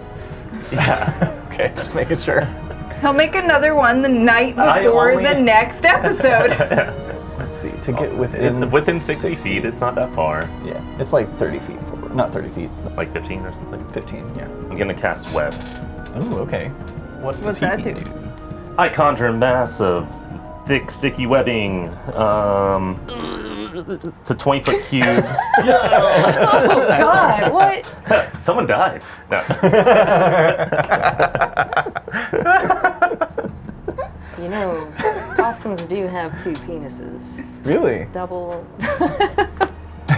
It's true. Double possum. Double the tration. cum. I don't. I don't think that's how it works. Okay. Each creature that starts its turn in the webs or enters them must make a dexterity saving throw. On a failed save, the creature is restrained. Nice. I have the perfect thing for this. It's this web. Cool. Nice. Now I'm gonna Nice. move right back where I was, I guess. Yeah, cool. Maybe 5 feet further, because I have 35 movement. Yeah. Nice. Starting to make your way back to your team. So if he starts his turn there, he makes the dex save. Yeah. Okay, nice. Which he certainly will. Yep. That's going to be Sir Rob. He's going to gingerly lift Hugin into his arms. Nice. And I'm going to make an athletics check. I'm going to say this is a DC. He only has. Well, I guess he has 2 arms. Yeah. I'm going to make an athletics check for Sir Rob. I'm going to say this is. You're a bird. Your bones are hollow. So he's going to make this a DC 12. 15. He lifts you up. It's not going to be any negative to his movement speed to carry you. Oh wow. And he's going to Strong go boy. action to dash 60 feet from where he was. Gets him to about here with Hugin. As he's rushing with his quick cheetah speed with you in his arms, he just looks down and he's like, "Thanks for the rescue, lady. My lady? Not lady. Felt rude. I meant to be nice." I just rest my head on him. I've been bleeding a lot. You're patting his abs. Oh, I miss the arms around. Like, I miss these. Not the front abs don't do it at all. It's all the back abs. Excellent. That's back to the top of the round with Azalea. Dash. Bonus action. Dash. Oh, nice. Yeah, you pass everybody. I'm in the carriage. Have been the whole time. Yeah, I think realistically 90 feet gets you to these guys. I think each of these little clusters is like 30 feet apart from each other. Excellent. Yeah, Azalea, like on all fours, rushes past everyone. That's Elzor. Would it require an action for me to pick up Riss's body? No, it's an object interaction. It's free. So I'm gonna pick up his body. Okay. Make an athletics check because he's a big, beefy boy. Okay. I'm pretty strong. I'm gonna say this is DC 15 athletics. Oh. Actually, You just. I'm gonna say it's a DC 13 because he's not wearing armor. Well, here's the thing. I rolled a 1. Oh, something tweaks in your back. Oh, ow. Action lightning strike that guy in the web. Yeah. Dexterity saving throw. Yeah, natural 17. I mean that He saves. still takes half damage though, Yeah. and is pushed. To the edge of the web. I'll aim it so he stays in the web. Yeah, Yeah, you can put there's it on one really of the corners nothing. and push him towards another corner. I think that's fine. Some sort of. 25. Same. Halved to 12. The amount of max damage that Matt has rolled this session has been out of control. So you rolling pretty high probably on would those D10s. strategically push him to this back corner of the web. Where he still has a beautiful view of Sir Rob. Nice. That's Elzor. I don't know if. I'll say if you want to. I'll say if you wanted to spend a bonus action to try again to lift Riss's body, I'd love to. go for it. DC 13 athletics.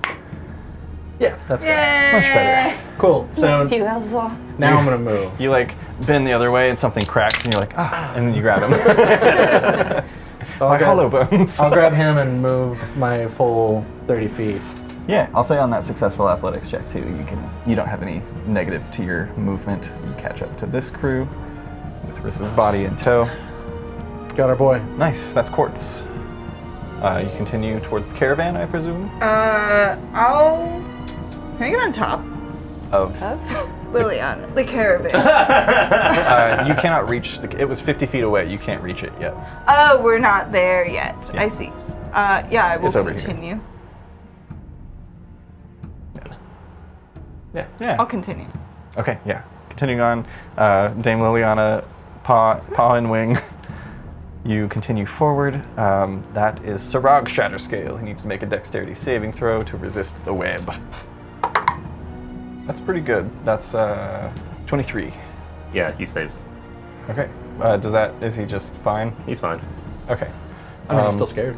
But yeah, he can't get any closer to Sarab. So he'll like go this way to get out of the web. Yeah, he doesn't flee any further, but he just kind of like is watching in fear. He pisses himself a little bit. Nice. And shits. And shits. It's loud. Is it a fart piss? Or just a regular? Sort of, but in the way where you're farting and pissing at the same time. Man, fear was very useful in this instance. God, yeah. Nice. Imagine if that didn't happen. Hugin, you can act again. How many people would be dead right now? Yeah. All of us. I'm gonna dash and also probably bonus action dash and just get as close to the caravan as I can. Yeah, Sarab gingerly places you on the ground and you take off. Assuming everyone is going to continue to flee, we can go ahead I am, but as long as I can, I'm still gonna hit him with lightning bolts. to just keep pushing him away. Yeah, and then the cloud's there, so I might as well use it. Like- Yeah, for sure. What's the range on that? Well, the range like creates the cloud, Okay. and then I can just like keep hitting him. I think. Well, with it. how big is the cloud, I guess? It is a 60-foot radius cloud. Nice. I'll say, yeah. You probably get like 2 more hits off. I can keep juggling him back and forth unless he's continuing to run away from. But you're Well, also either running. way, he's got a lot Yeah. of HP left too. Oh, okay. So get Just get the fuck up. two more strikes on him. Yeah, the first Okay. one is 17, That saves. and the second one, 13. That does not save. Okay. Let's So- go ahead and roll. The one that doesn't save, I'm going to use my ability to max that damage. For sure. So I'll roll for one of them, and he'll take half, and then he'll take full damage. He'll take 30 damage. Nice. Okay, so From 30 that from first one. 9 damage, and then the 30 damage. Nice. So 39 damage. He's still alive, but he's looking very rough. He's terrified. He's been struck by lightning several times. A thing which normally happens to no one. Yeah. And the rest of you, Let's knock him into the web. the rest of you with the body of the final prince of House Luporell in hand, rush towards the caravan that you see now is being driven by a pair of these sort of like snake-like, like rattlesnake type creatures. That they do have arms and legs because everyone is humanoid in this existence. But they have these very like long necks that kind of like bend so that they're lower down. You hop on to the caravan as like Brass Bandalar is like helping lift people up into it. He hops up into the larger one. So there's 2 in the front that pull up that with as large of a group as you have, everybody kind of piles on. And there are actually 3 more behind that you see have other people on them. As you climb aboard and the caravans begin driving away, the second time now that you have that Fled you, the Hugin, capital. and Azalea have fled Oakreach and the castle city, you rush down cobbled streets under these tall oak trees that are just starting to drop their leaves. And as you do, the caravans, they don't go in the wagons don't go in like a single file line. As they're pulling out from this space, they kind of pull up and mix together and are kind of like trading places before 2 of them split off together, and then the 2 that you guys are all in split off as well. And the final caravan also continues in a different direction. So Shell game, baby. There is a pursuit of chariots that are drawn by horseflies behind you, that are being pulled along, each of them containing a single city guard of some kind who are chasing down your caravan. And as you do, you kind of like peer out. You guys can all make perception checks as you kind of look out the back of the wagons. Pretty good at perception. Not great. Pretty good. 64. Quartz 14, Nice. Azalea 15. It's 19 for Hukin. Nice. Whoa. Okay. 19. Man, having good ability scores feels great. Oh, yes, that's why most people build their Holy characters that way. Excellent. Yeah, all of you kind of peering out the back of these wagons, you see these chariots that are in pursuit. I have a question about those chariots. Yeah, what's up? Two questions actually. How far away from us are they? They're in pursuit at this point. They're about maybe 150 feet behind. Okay, and second question, how far apart from each other are they? We should maybe be careful not to do anything that's going to give away which carriage we are. I mean, they're all kind of grouped up together at the moment. Okay. But yeah, they're pursuing. A couple of them split off after the other wagons that pull off to pursue them. And as you are being pursued out of Castle Oakreach, the castle town of Oakreach, that's where we're going to end episode 1 of season 2, and we will return next time with our skill challenge to escape pursuers and see where Brass Bandalar is taking you. We'll see if it's a skill challenge or an ice storm on their asses challenge.